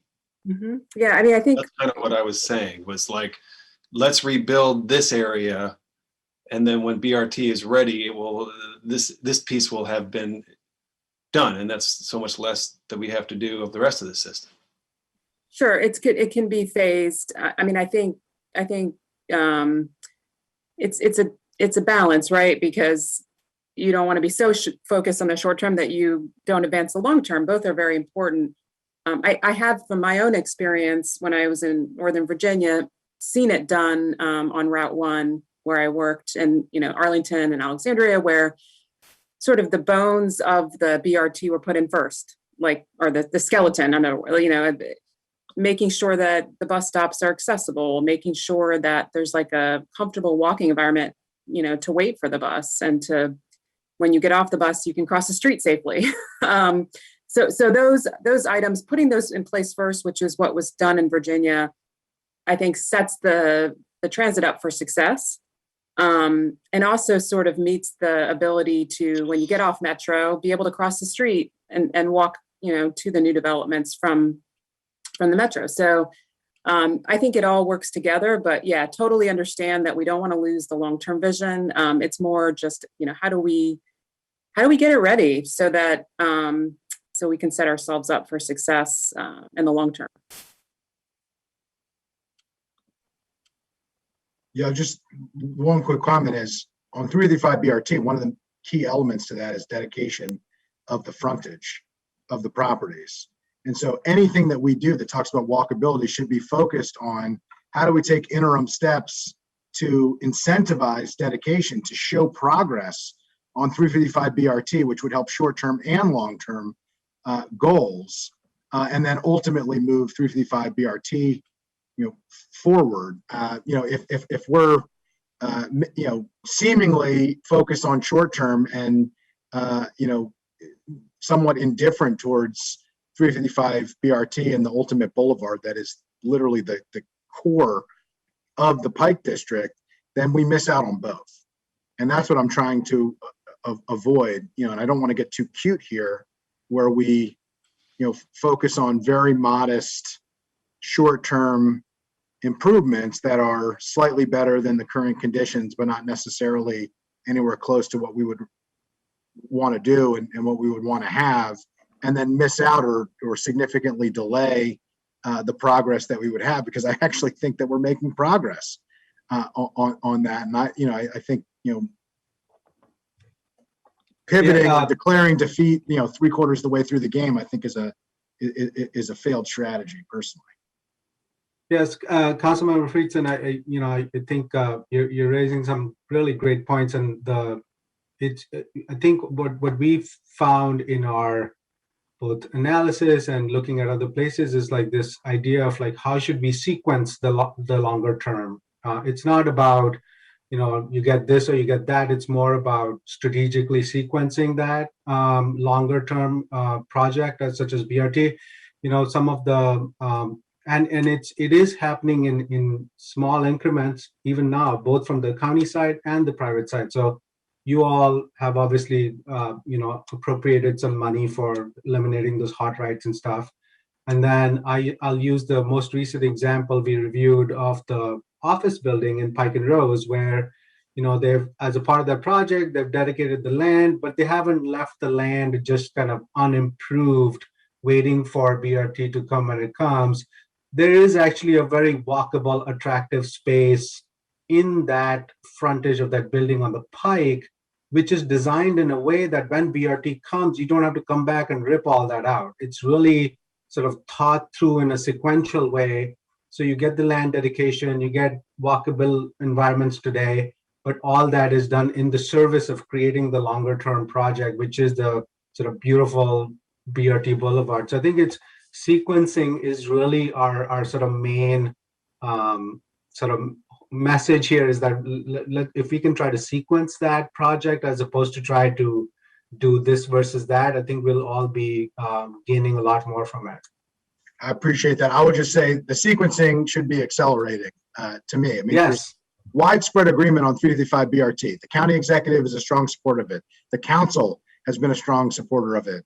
In fact, at one point we were talking about sitting here and studying whether we actually wanted to fulfill the boulevard idea or not, whether walkability was part of the consideration or not. I advocated against it. The council originally went in a different direction. We scrapped that and said, you know what, we want to get this to what we want, actually realize the full potential of this project and not do it halfway. And so we're all aligned. Everybody is on board. We have some progress with state funding. We have potential game-changing acceleration with federal funding that could become available. And so I want to get out of the conversation where we're declaring defeat and talking about sequencing and maybe delaying and choosing not to do things, and talk about what we want and what we think will actually move the needle and make things happen, and then do it and get it done. And I think that there's a potential right now in this moment to do that. And I don't want to lose the conversation where we're talking about, this area and talking about how we can delay things and push things off, which would undermine our ability to realize the full potential, as opposed to actually accelerating the full potential. If left to its own device, slowly but surely, perhaps in a way that isn't the most ideal, this area will redevelop, but it could take 50 years. And the question is, do we want to create the walkability, livability, and do we want it to be done in a thoughtful way that's safe for pedestrians, that's attractive for businesses and residents, that spurs the full potential of the tax growth? And I think that's the choices.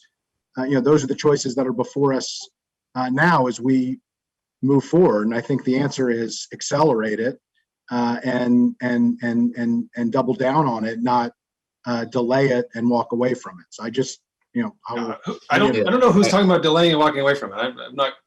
Maybe you can share more of what you. Well, when I hear sequencing, when I hear the conversations earlier about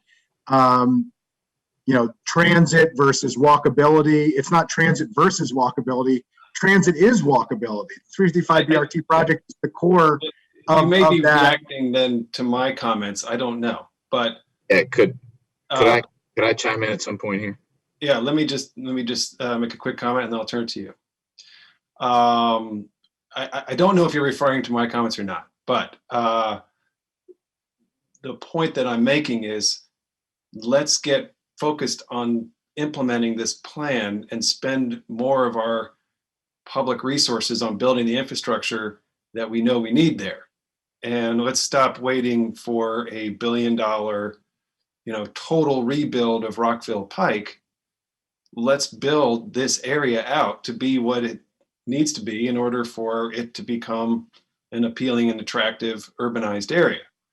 And I do think we will get 355 BRT built. We probably need federal funding to actually make that full-blown line happen. But first of all, I think we're doing what I am calling for us to do now.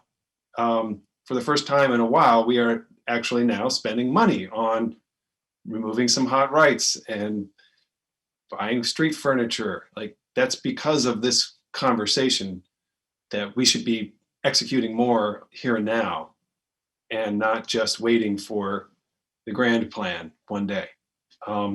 And so what I'm calling for is more of that. Like, let's keep pushing it forward in that manner. And then that will help us succeed today rather than succeeding, in 20 years.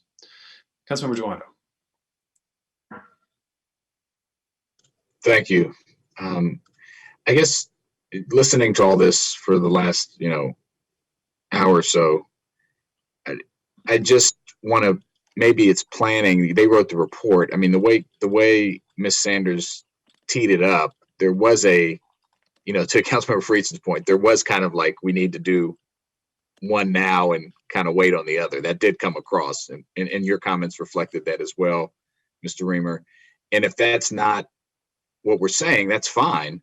I think we all have, vigorous agreement that we want both and. The question is, what exactly does, we've had this slide up for a long time here, prioritize funding. So if you could get into what exactly you mean, or what examples, and if it's not your recommendation or what you've heard from folks, like what are the specific things that you'd want to see happen now versus, or not versus, but regardless of what happens with the BRT, and just kind of what you mean when you say prioritize. If you're not saying don't do one or don't do the other, I kind of hear that you're like, hey, no matter what happens, we've got to do this. And what is this? And what do you mean by that? And what are those things?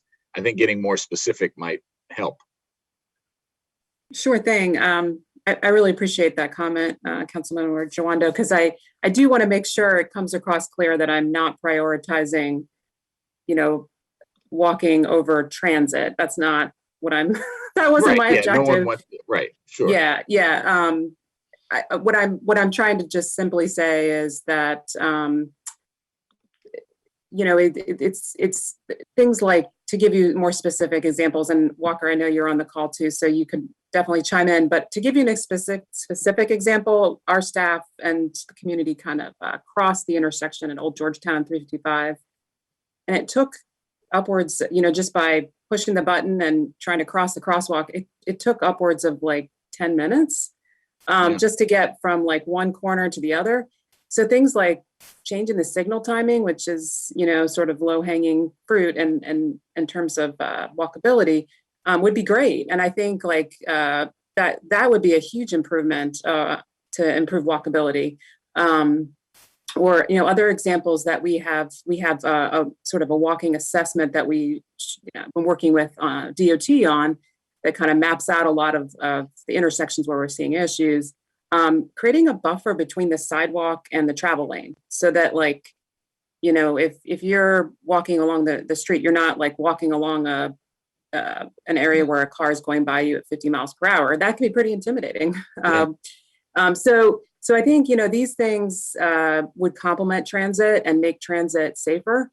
And I totally agree that they both have to happen for sure.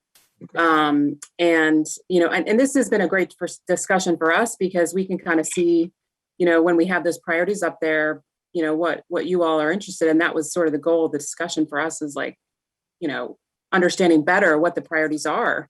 And I think what we're hearing is that, bus rapid transit's a very big priority, and that, everything that we do should be supporting that.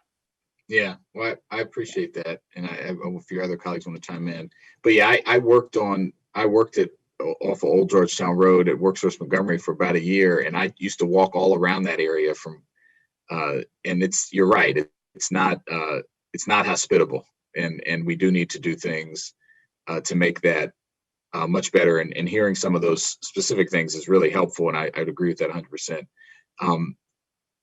But at the same time, it's a long, Rockville Pike's big, and we know people want to get up and down it. There's many things people want to do.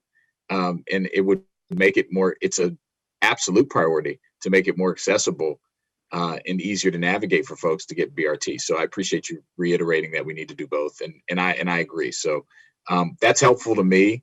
I know when we did the Veers Mill Master Plan and we had these complete streets model, obviously we want all streets to be complete. And we want every mode to have its own protected area. So I didn't know if you were calling for like massive investment to do that right now. Obviously 355, I think point was made earlier. We've got this infrastructure at the federal level that obviously the state has to be involved here. There's a lot going on. So you can speak to that, but that was helpful. Those specifics were helpful. So I can also chime in here again, Walker Freer for the record. Just speaking to the overall kind of incremental transportation improvements for Rockville Pike, one of the county's priorities is Vision Zero, eliminating traffic fatalities in the next 10 to 15 years. And so some of what we're starting to see along Rockville Pike is specific intersection treatments and reconfigurations that make it safer and easier for pedestrians to really cross this massive divider. So for the example of the White Flint Metro Station access improvements, eliminating the channelized right turns reduces an extra crossing that pedestrians have to make. They no longer have to cross that channelized turn to then cross the intersection. So you're reducing the crossing distance. You're increasing the crossing time. If you can look at the signal retiming, as Carrie mentioned, and even just providing a 6-foot landscape buffer along Rockville Pike, as is being done here this spring. Our internal analysis hasn't shown that greatly reduces or increases pedestrian comfort, reduces the kind of stress that pedestrians experience being so close to a major arterial highway where you have vehicles that are traveling at a minimum of 40 miles per hour in free flow, possibly up to 50 or 55. And so that's why in the interim and immediately we want to focus on reducing those speed limits, working within the curb to curb section with SHA, with MCDOT just to make this a safer corridor, but also a more attractive and appealing corridor, which in turn should help attract investment from developers. Great, thank you. Great. Well, I guess I just want to say again, you know, I believe in the transformational power of a surface level transit system on 355. You know, it's to really make it work, you have to rebuild every block of 355. You know, to make it truly what we have been talking about. So, you know, that's going to be a really intensive process. And the private sector is a huge piece of that because a lot of that happens through redevelopment. So, you know, I think we've got to get moving in White Flint at the same time as we advance plans for a bigger BRT system. We've just got to get moving, rebuilding this area. And, you know, we are doing some of those workarounds, but, you know, we know that the tax district isn't producing the revenue that we hoped because there's not enough development to generate revenue. And I think we've just got to put our shoulder to the wheel on the public infrastructure in this area and build it. And then we'll get the environment that we want there, and we'll see all of the, I think we'll see a lot of economic development impact. So, and, you know, meanwhile, come up with a viable strategy to build the whole 355 BRT solution. All right. Let's see any. Atul, maybe I'll ask you for some comments additionally, or Natasha as well. Thank you, Councilmember Reamer. I think this is a very timely discussion because of a few things. One, that you know, you all, the council, will be sort of considering ways to make changes or enhancements to the taxing district, which I think is a very important piece of all of this. You know, we're also coming to the tail end of the Western Workaround, which was a major infrastructure project that the county undertook. And as we sort of come to the tail end of that, this is the time to think about all these things, I think, as a group between you all, and sort of see, okay, what's the next big thing we want to take on in the Pike District? So I think this is great that we are having this conversation. The other thing I think maybe worth having and hearing your thoughts about is this idea that, you know, if we are going to do a lot of activation, placemaking, branding in the Pike District, you know, the places like this do typically depend on an entity to kind of be the point entity to sort of take control of this, and that activation be the point person, be responsible, coordinate between everyone. And we know that initially when the plan was done, the idea was that there would be a bid established and the bid would be that entity to do that. And that is still, again, it's in the same vein of the previous conversation where a bid is probably the best long-term entity to do that. But we've also heard from stakeholders and property owners as well that, you know, they're maybe not quite there yet. So is it worthwhile to try to establish an urban partnership of some sort that has maybe a sunset clause to it, or has a time frame that is sort of assigned to it to continue and scale up? I think the work that Ken and Mayor Warner have done is fabulous, fantastic work. But is there a way to scale that up? And I think what we've seen in our analysis of other areas is when you scale up, you need an entity whose only sole job is to do that scaling up of branding, placemaking, activation. And with the bid not being on the imminent horizon, is it worthy of the council and the county to consider of setting up some sort of an interim sort of entity that can scale those things up? So that we would love to hear your thoughts on that as well, because I think that was the other large sort of missing piece that we heard from in talking with both property owners and community members. Yeah, well, personally, I think so. I mean, I was really impressed by the presentation from Meyer Warner and Ken Hartman, and I thought, you know, I think we need an interim approach to what would be the long-term idea of having a bid there. That'd be private managed, privately operated. But I think there's a lot of people there already, and I think it gets back to the same kind of philosophy of let's focus on what we can do now, and let's implement ideas that pay off now. And I think creating a bit more of a scene there for the area, and regular programming, I think it'd be really helpful. So personally, I think it sounds right on the money. I would absolutely support moving forward with a strategy. It needs to be very clear what the long-term approach is, so that people get into something and they know, okay, well, one day it's going to shift over. Like county might be willing to provide funding at the front end, but here's the long-term strategy. Like that all has to be really clearly laid out, so there's no surprises and everybody knows what they're getting into. Yeah, I think this is an important piece of it. And I think you can often have a much bigger impact with programming, than you think. And so, Andrew. Yeah, appreciate it. There are efforts underway as we speak to do exactly that. So, I think, this is a question of accelerating it and committing to it, not a question of if we're going to do it. This didn't start with planning, frankly, or with this particular project. Didn't start with the council's request to have this.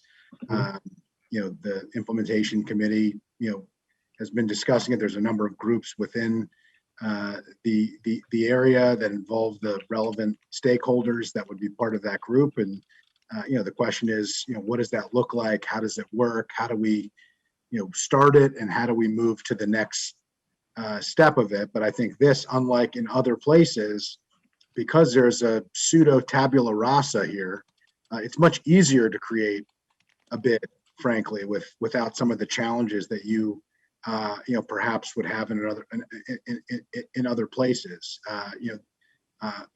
Wheaton already does have an urban environment, and a wide variety of different areas. So it would be more challenging in Wheaton today to do it. Not to say that it shouldn't be done or couldn't be done, but it is different here just because of the nature. This is a suburban auto-centric collection of shopping centers and shopping mall that is being turned into an urban environment. It does lend itself well to this type of structure. The question is, when is the right time? How is it structured? Who, what are the boundaries? Who's paying in? How much are they paying in? What's the county's, commitment? Who staffs it? Et cetera, et cetera, et cetera. And that is being worked out now. I think the good news is there's widespread agreement, not just on a ultimate bid, but on the vision of the area. That's unique to this area as well. There is resident, business, property owner, broad support for what the interest is for the infrastructure projects and for the development patterns, and I think for the structure of much of this. That is something that we should take advantage of. There's not always as much consensus in the county on huge undertakings like this, as there is here. So we should seize upon it, build upon it, and where we can, accelerate it.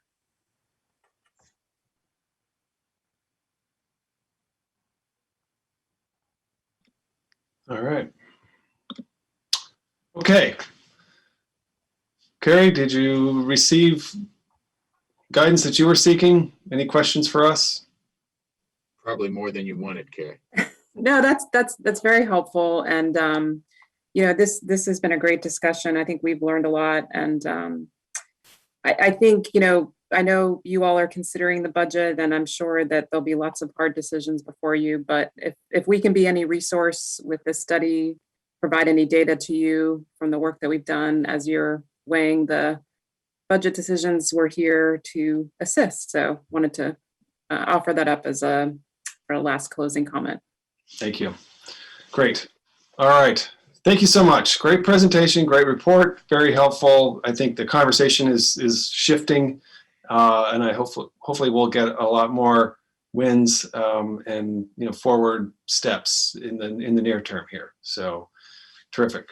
Appreciate it. Great work. Thank you all. Bye. All right. So now we're bringing in the next planning team to talk about ZTAs. And Livu, welcome.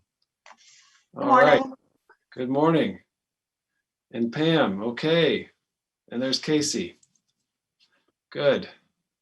Okay, so Livu, thank you for your packet. I thought it was very clear. Appreciated it. Why don't you get us started on ZTA 2008? All right, good morning, everybody. So this CTA was introduced by Council President Hucker at the request of the Planning Board. And the purpose of this CTA is what it does is two main things. It adds additional terms under the umbrella of residential care facility, and that's to provide seniors with more flexibility in terms of their housing options.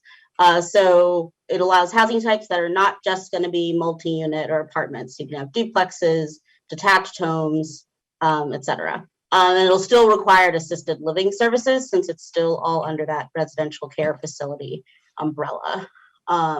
So currently residential care facilities are allowed in a multi-unit building, and the zoning ordinance references continuing care retirement communities, but didn't actually define it.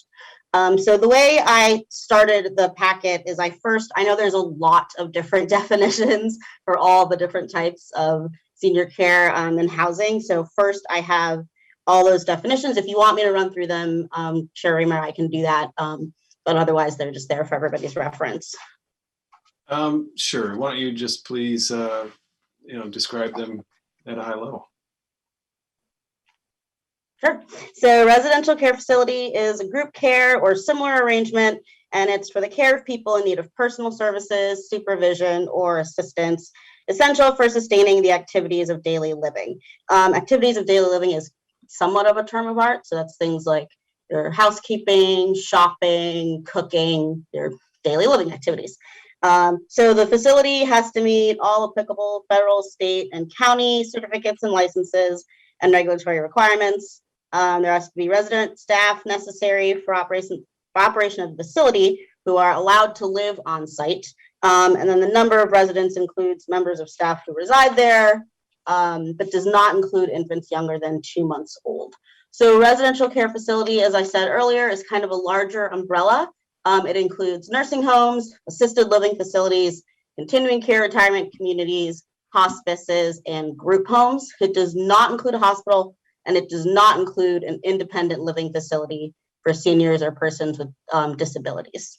So then an independent living facility for seniors or persons with disabilities is a building that contains dwelling units and related services for senior adults or persons with disabilities. And that includes meal preparation and service, daycare, personal care, nursing, therapy, any service that a senior adult or disabled population needs as an ancillary part of that operation. So as you can see from those two, a lot of the difference is mostly like the level of care that's required to be provided. So a continuing care retirement community was not actually defined in the Montgomery County zoning ordinance, but it does have a state definition. So under state law, it's providing shelter and providing either medical and nursing or other health-related services, making those services readily accessible through the provider or an affiliate of the provider, whether or not they're specifically offered in the written agreement for shelter. And that's to an individual who's at least 60 years of age and not related by blood or marriage to the provider, for the life of the individual or for a period exceeding 1 year, and under one or more written agreements requires a transfer of assets or an entrance fee, notwithstanding periodic charges. The next term I defined, because this is going to be a requirement in this new definition of the ZTA, is an assisted living program, also not specifically defined in our code, but does have a state law definition.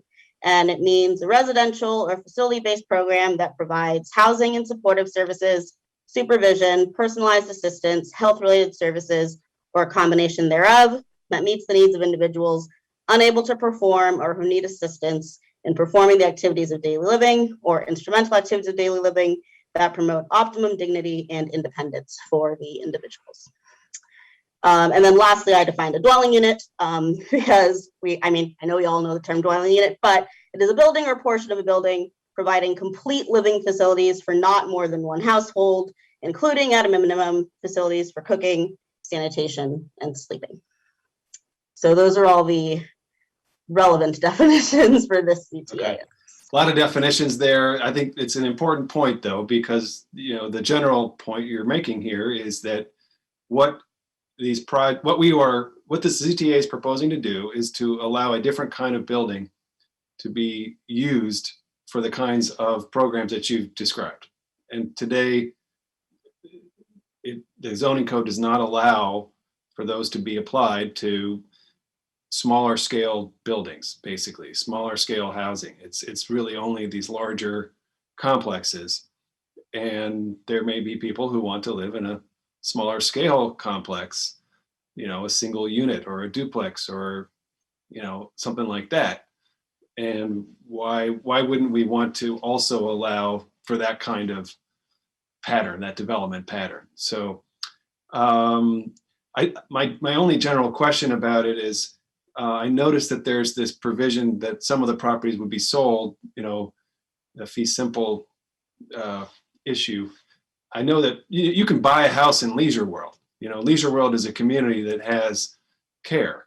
And so I'm not sure that it's inherently problematic that properties could be sold, but I am a little, I'd be interested in how it fits together, if some of these properties of the residential units that were on them became for sale, like what would that mean? But let me ask Chair Anderson, for his comments here and hear what why planning board has recommended this. Yeah, we think that this is relatively innocuous and responsive to the desire to provide a broader range of options for age-restricted housing. And we think that some of the objections that have been raised, frankly, elevate form over substance. I think everybody recognizes that there's a need for a broad range of housing choices. People are choosing to live in ways that are somewhat different than they have in the past, and we should try to be responsive to that. And rather than ask the question, why should regulations be relaxed, the question should be, why do we have regulations concerning the form of these types of housing in the first place? So in general, we're very supportive of this and think that it's responsive to demands that, one way of saying this is it's a responsiveness to market preferences, but that's really another way of saying it's a response to the way that human beings want to live their lives. And so we think that the presumption really should be in favor of being a little bit more flexible, perhaps, than we had been in the past. I do want to allow, if you'll permit it, Ben Berbert had some minor concerns, but I think that they're important to highlight about some of the very technical issues related to the development standards in this proposal. But I would say that in general, we would encourage you to support this ZTA. But if it's appropriate now, I'd like to turn it over to Ben to describe some of those issues. That's fine. Councilmember Friedson, did you want to ask a question now, or did you want to hear from Mr. Berbert? Yeah, well, mine's more high level, so maybe before we get into the details, I know Mr. Berbert is probably going to be very specific and technical. I just wanted to make a comment and ask a question, if that's okay with you. Go ahead. Great. Well, first of all, I appreciate it. I think the lifestyles are changing, life expectancy is changing, the demographics of the county are changing, and I think the dynamics of what a senior living facility looked like 20 or 30 years ago is different from what they're increasingly looking like today, and what the needs and expectations are for aging adults who are living longer, who are increasingly looking for more campus-like settings, for more active lifestyles than before, but need services and need community. So I think that that is reflected here. But I also had heard quite a bit of concern about the initial proposal that has been adapted. Of whether or not this was a way to get around zoning, as opposed to adapting zoning to meet current needs. Concerns about whether or not this was effectively an end run around zoning in order to get a housing type that otherwise wouldn't be allowed in a particular zone. This has changed quite a bit from what was originally conceived or proposed. So I was just hoping if it would be possible just to note that and maybe explain how this started, how what the concerns were, and how it's evolved, because I think that's a key part of the conversation, at least for my consideration.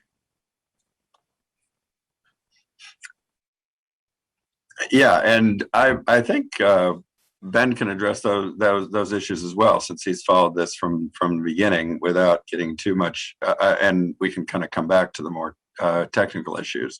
But I think what this boils down to is that there in the past there's been this idea that senior housing is something that's just completely a different thing, and that's becoming less true as far as whether or not you can allow a duplex in a zone that ordinarily wouldn't allow it. I guess I come back to the question, what is functionally the importance of the limitation that's in the zoning code on a particular building type? I mean, we should be asking ourselves, not is this different than, or does this allow something a broader range of options than would otherwise be provided by the zoning code, but what are the purposes served by those restrictions in the zoning code, and can those public interests be protected if in fact they are important public interests that we think remain relevant, consistent with allowing a different type of housing for senior citizens or anyone else. But I'd suggest we turn to Ben maybe for some, if you'd like to kind of walk through the evolution of the proposal and maybe end up with some of his concerns about where it's landed on some of these more minor technical issues. That would be great. I do think it's important to note where this started, where it is now, and then if there are any concerns that you have on the technical issues that we should address and discuss, I think that would be helpful.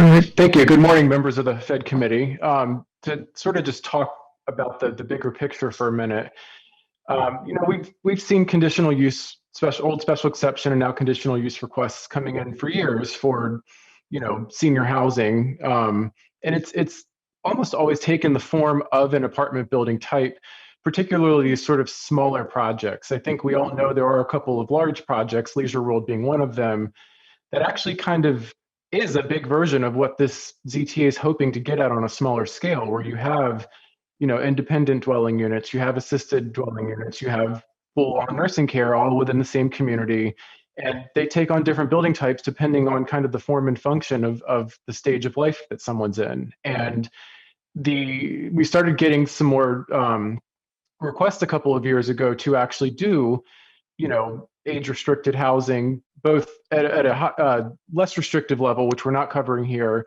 but as well as at a full continuum care level that this ZTA would be addressing. And proposals were coming before us that were showing duplexes and townhouses as part of that mix for the people that needed the lesser amounts of care. And then there would still be an apartment type building somewhere else on the property that would contain kind of the community center, would actually have the medical services, the dining services, attached to the people that have the highest need, but then also have the ability for the rest of the community to use those facilities as needed. And looking at the zoning as it's written, kind of scratched our head and said, well, this zoning really doesn't seem applicable to a townhouse or duplex building type. I don't think the code actually explicitly said it one way or the other, but in looking at sort of the setback standards and more problematically, the definition requirements that these services being rendered have to be housed in the same structure as the residents living, it kind of left no conclusion except that it had to be an apartment building type. And so this ZTA has turned into one that is trying to get at that continuum care type development. I think some of the initial concerns that were raised by the community was that some early proposals that we'd seen, and this is on multiple sites, this actually isn't just on one site, really was just a bunch of townhouses that were age restricted. I think in working with these interested developers, we've gotten to a point of realizing there should be multiple tiers of care. And so that, this isn't just creating townhouses in an RE1 or RE2 zone for older people. This actually is creating a care community. And so that is sort of the evolution that we've seen. And I think it's one that does make a lot of sense, especially when you think of it on like the Leisure World example. We already have this, just that was built under, I believe it's like the old PD type zone where it's a much larger property and there was lots of inherent flexibility. But why wouldn't that and shouldn't that work, particularly when you really think about a duplex or a townhouse is potentially even being more compatible in some of these residential zones than an apartment building type would be. And so that's kind of the bigger picture of how this has evolved and why I think staff thinks this is a really good idea. Okay, and an additional comment, projects that are conditional use are still conditional use, and projects that are limited use are still limited use. This is changing what kinds of buildings can be built. We've received a lot of emails from some residents in neighborhoods that are near, I think, one proposed project. And I understand that that's a conditional use. And so it has a lot of process ahead of it. There will be a chance for the public to weigh in through the conditional use process on that specific project.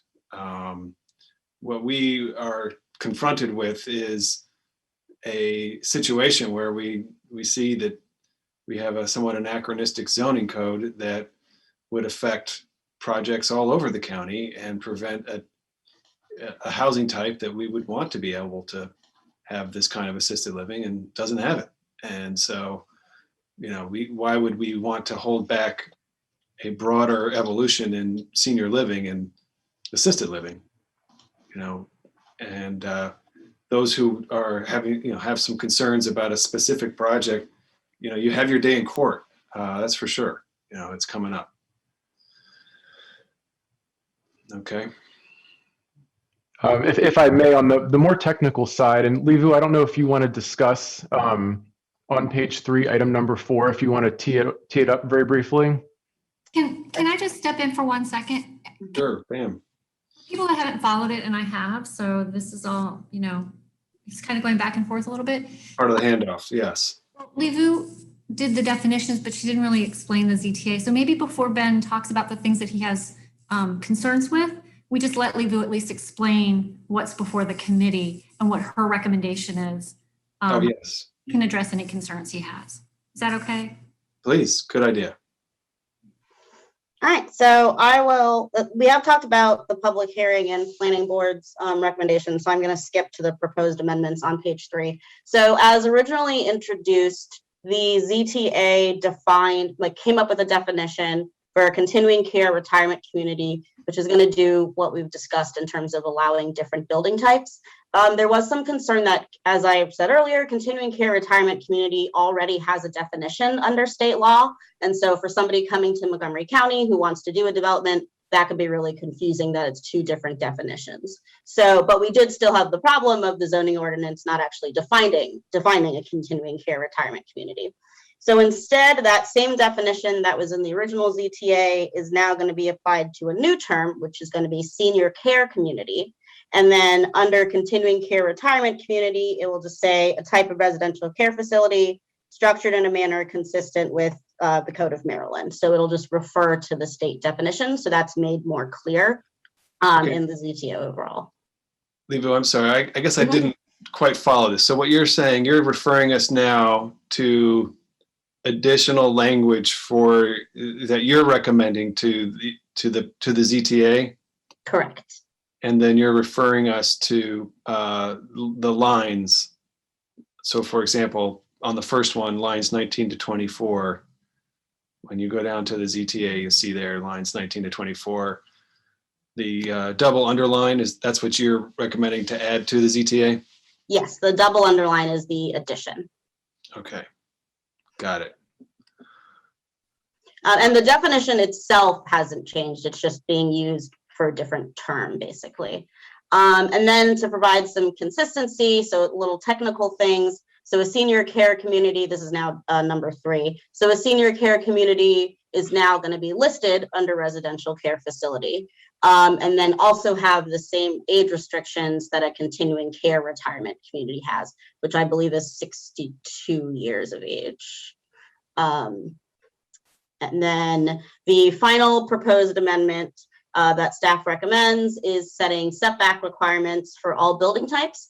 Originally, since we were only having these in multi-unit buildings, the way this residential care facility language was structured really only made sense for apartment buildings. So now if we're going to allow all different building types, then we need different setbacks for all of those different types of buildings.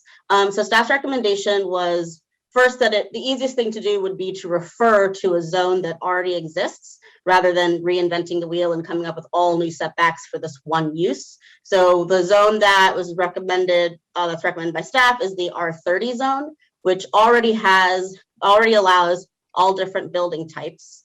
And so by using R30, you have all those building types and they already have setbacks. So if you want a residential care facility, no matter what zone you're in, you just look to R30 and use whatever standards would be allowed there. Okay. Okay, great. Sorry, and then the last piece is we wanted to make sure, because there has been community concern about having basically a house and an apartment right next to it, or a huge campus right next to a detached house, that the minimum setback is still going to stay 20 feet to abutting lots. So on the outside of the development, you'll still have that 20-foot buffer. Okay. Okay, any comments on staff's recommended amendments to the ZTA? And then, I guess we can, Andrew, yeah. Well, I'd like to hear from planning, particularly on the last items, and get their perspective. And then I also think it'd be helpful in the R30 just to explain what the setbacks, or at least in broad strokes, we don't have to go through, kind of for the main building types, what the setbacks would be, since we're voting on it here. All right. Maybe we can start with planning and then go to the R30. You beat me to the punch. That's what I was gonna call on planning for those comments. Great. Thank you. Thank you.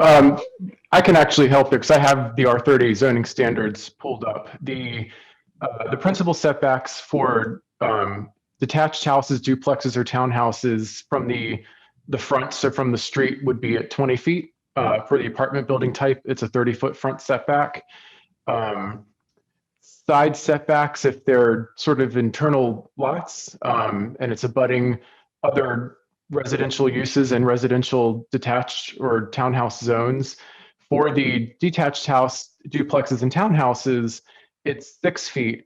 And this is why I think the recommendations there for 20 feet for abutting other lots, because if that provision was not there, you in theory could have a duplex or detached house on this site that's only 6 feet away from the edge of the property. For the apartment building type, it gets a little more confusing. And Pam or Levy might be better able to walk through the provisions of section 4.1.8. And then rear setbacks broadly are 20 feet, again, for detached duplex and towns, and 30 feet for the apartment. One of the main issue that I really have in the way all of this is worded, more than it is an intent issue, is on page 6 of kind of the amended ZTA, lines 92 through 99. The way it reads is just a little confusing to me, because it starts by saying that principal building setbacks for all building types must meet the minimum setbacks required under the standard method of development for that subject building type in the R30 zone. And that part I think is clear. And then it says, or a minimum setback of 20 feet to lots abutting to abutting lots not included in this application, whichever is greater. It's the insertion of the or and then having what to me seems like a totally separate requirement of creating that setback to abutting zones. It's kind of, to me, it's not written the cleanest way. And I think it leaves a lot of confusion potentially when trying to implement this later. I think some of the back and forth that we've had on this is partly based around the idea of whether or not there would be subdivision that occurs with one of these properties. I think one of the reasons for including this requirement of looking at the R30 zone setback standards is under the premise that there could potentially be subdivision for the duplex and townhouse lots if they're being used for the more independent living side of the actual uses allowed through this use. I think if there was not anticipated subdivision, if this truly were a campus and you were just putting all of the buildings on the same one lot, which is also allowable, I kind of at some point question, is there even a purpose in even referencing the R30 zone standards, so long as there's the 20-foot minimum setback from abutting lots? So, I kind of look at it as there's sort of two solutions here. Kind of leave the intent there that the R30 standards are applicable if there's going to be subdivision occurring. And then there would sort of be a separate clause just saying, you otherwise also need to make sure you're at least 20 feet away from abutting lots. Or I think we just could probably get rid of reference to the R30 in general and just say you need to keep the abutting lots. And Pam's shaking her head, so. I didn't see Pam shaking her head. Was that a shaking a head yes or a shaking a head no? Was I shaking my head? No. And Livu is, I don't want to take this away from Livu. It's really her item. I'll just say that we have gone back and forth. We've also tried to engage some of the stakeholders who develop these types of projects because, again, the idea here isn't to make it more difficult. It's really to accommodate what we think can occur. Now, we did hear from stakeholders. They mostly see this, and they've only seen it to date primarily as a campus setting. So having the or in there was, okay, you're doing a campus setting. You don't need to worry about the R30 zones for the individual different building types as the ZTA is now allowing because you're doing a campus. You're not going to create a lot. You're going to have a big campus. You're going to have one very large lot, and we want you set back a certain distance. And currently today in the code, it's 20 feet from neighboring properties. Your side setback from neighboring properties is 20 feet. So we kept that. If it doesn't specifically say it under the conditional use standards, you go to what the underlying zone allows. So currently today, when the code says you have to be set back a side setback of 20 feet. You're building one of these apartment building, nursing, residential care facilities. You have to be 20 feet from your neighbor on the side. It doesn't provide you with a rear setback. It doesn't provide you with a front setback. So planning staff will go to the code and say, okay, this is in an RE2 zone, an RE1 zone. What is that front setback? They look at the single family detached house. That is the only structure that's really allowed there. And it's also allowed for conditional use. So they just look at that one. The rear setback might be 20 feet currently. So it equals that side setback. Or just for sake of discussion, it might be 30 feet. They'll take that rear setback then. It might be 30 feet for a front setback. They will take that setback as well from the base underlying zone.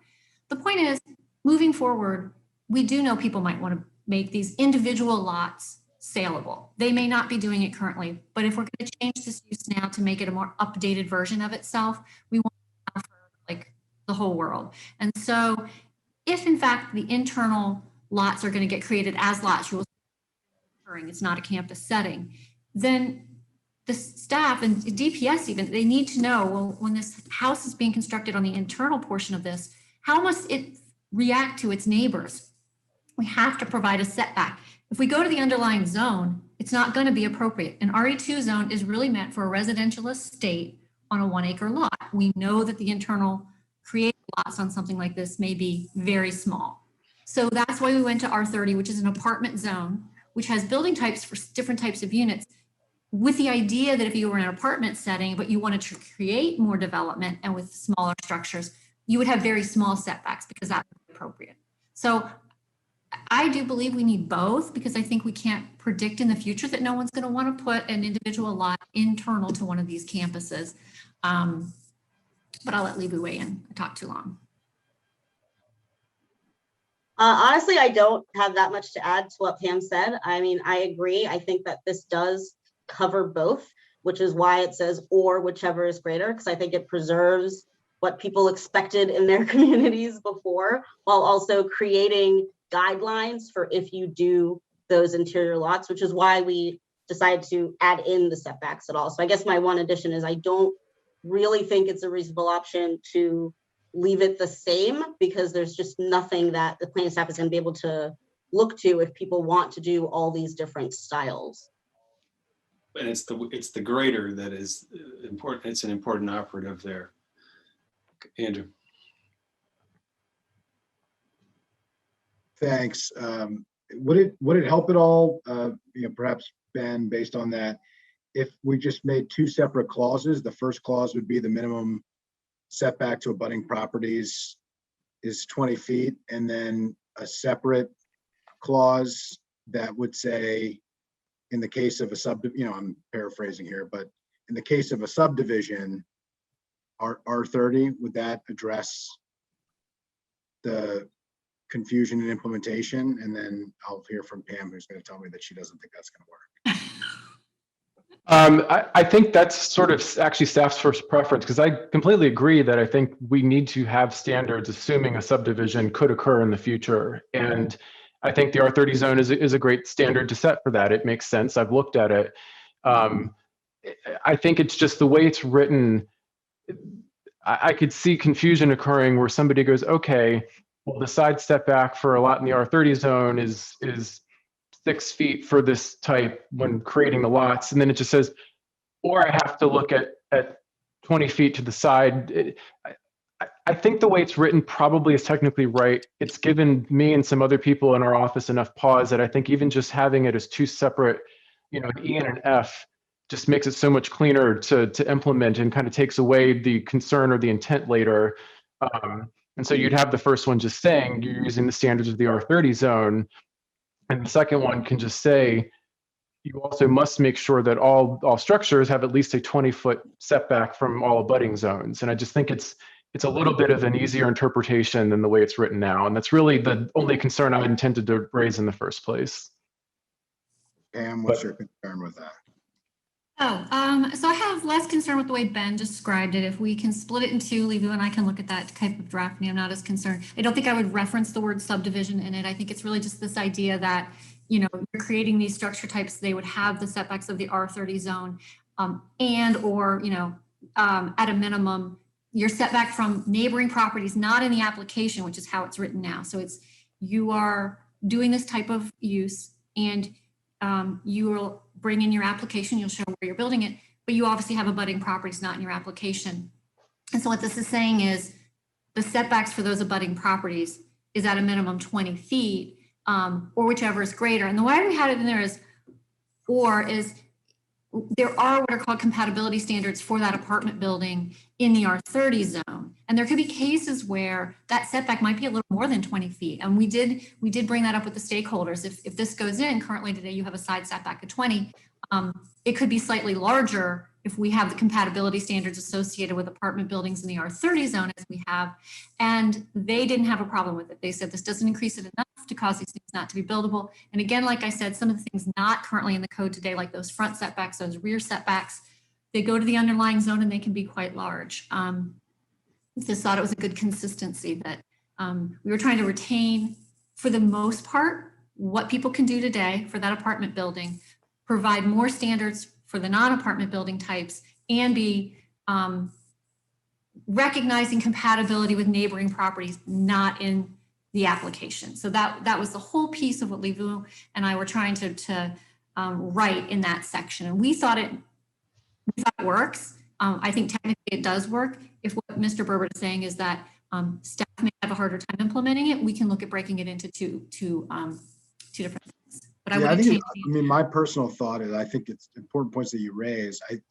I think they're two separate things. So separating them would be better, because one is about abutting properties, setting the standard for abutting properties. I read minimum, meaning it could always be more, but certainly can't be less under the code.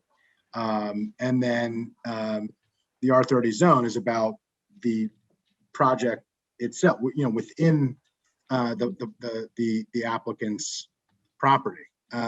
So I think separating them out to avoid confusion makes sense. I'll yield to you on what the language would be, but I do think having them combined and having the 20-foot abutting property being, a secondary, like a second clause in that, I can see where the confusion might lie. So I think that would be preferred. Okay. So we'll create a separate clause.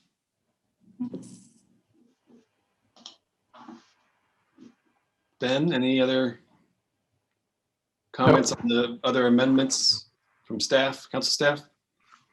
I think we've worked closely with council staff on this, and I think it's a good ZTA. I think it's going to bring some positive change to the development of these communities, and we still support it as planning staff. Great. Okay, so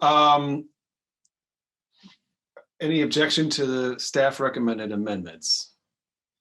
All right, so seeing none, we'll ask you to, for full council, send along the revised as we've discussed here and just bounce it off us before it goes to full council so everyone sees that it was what we discussed.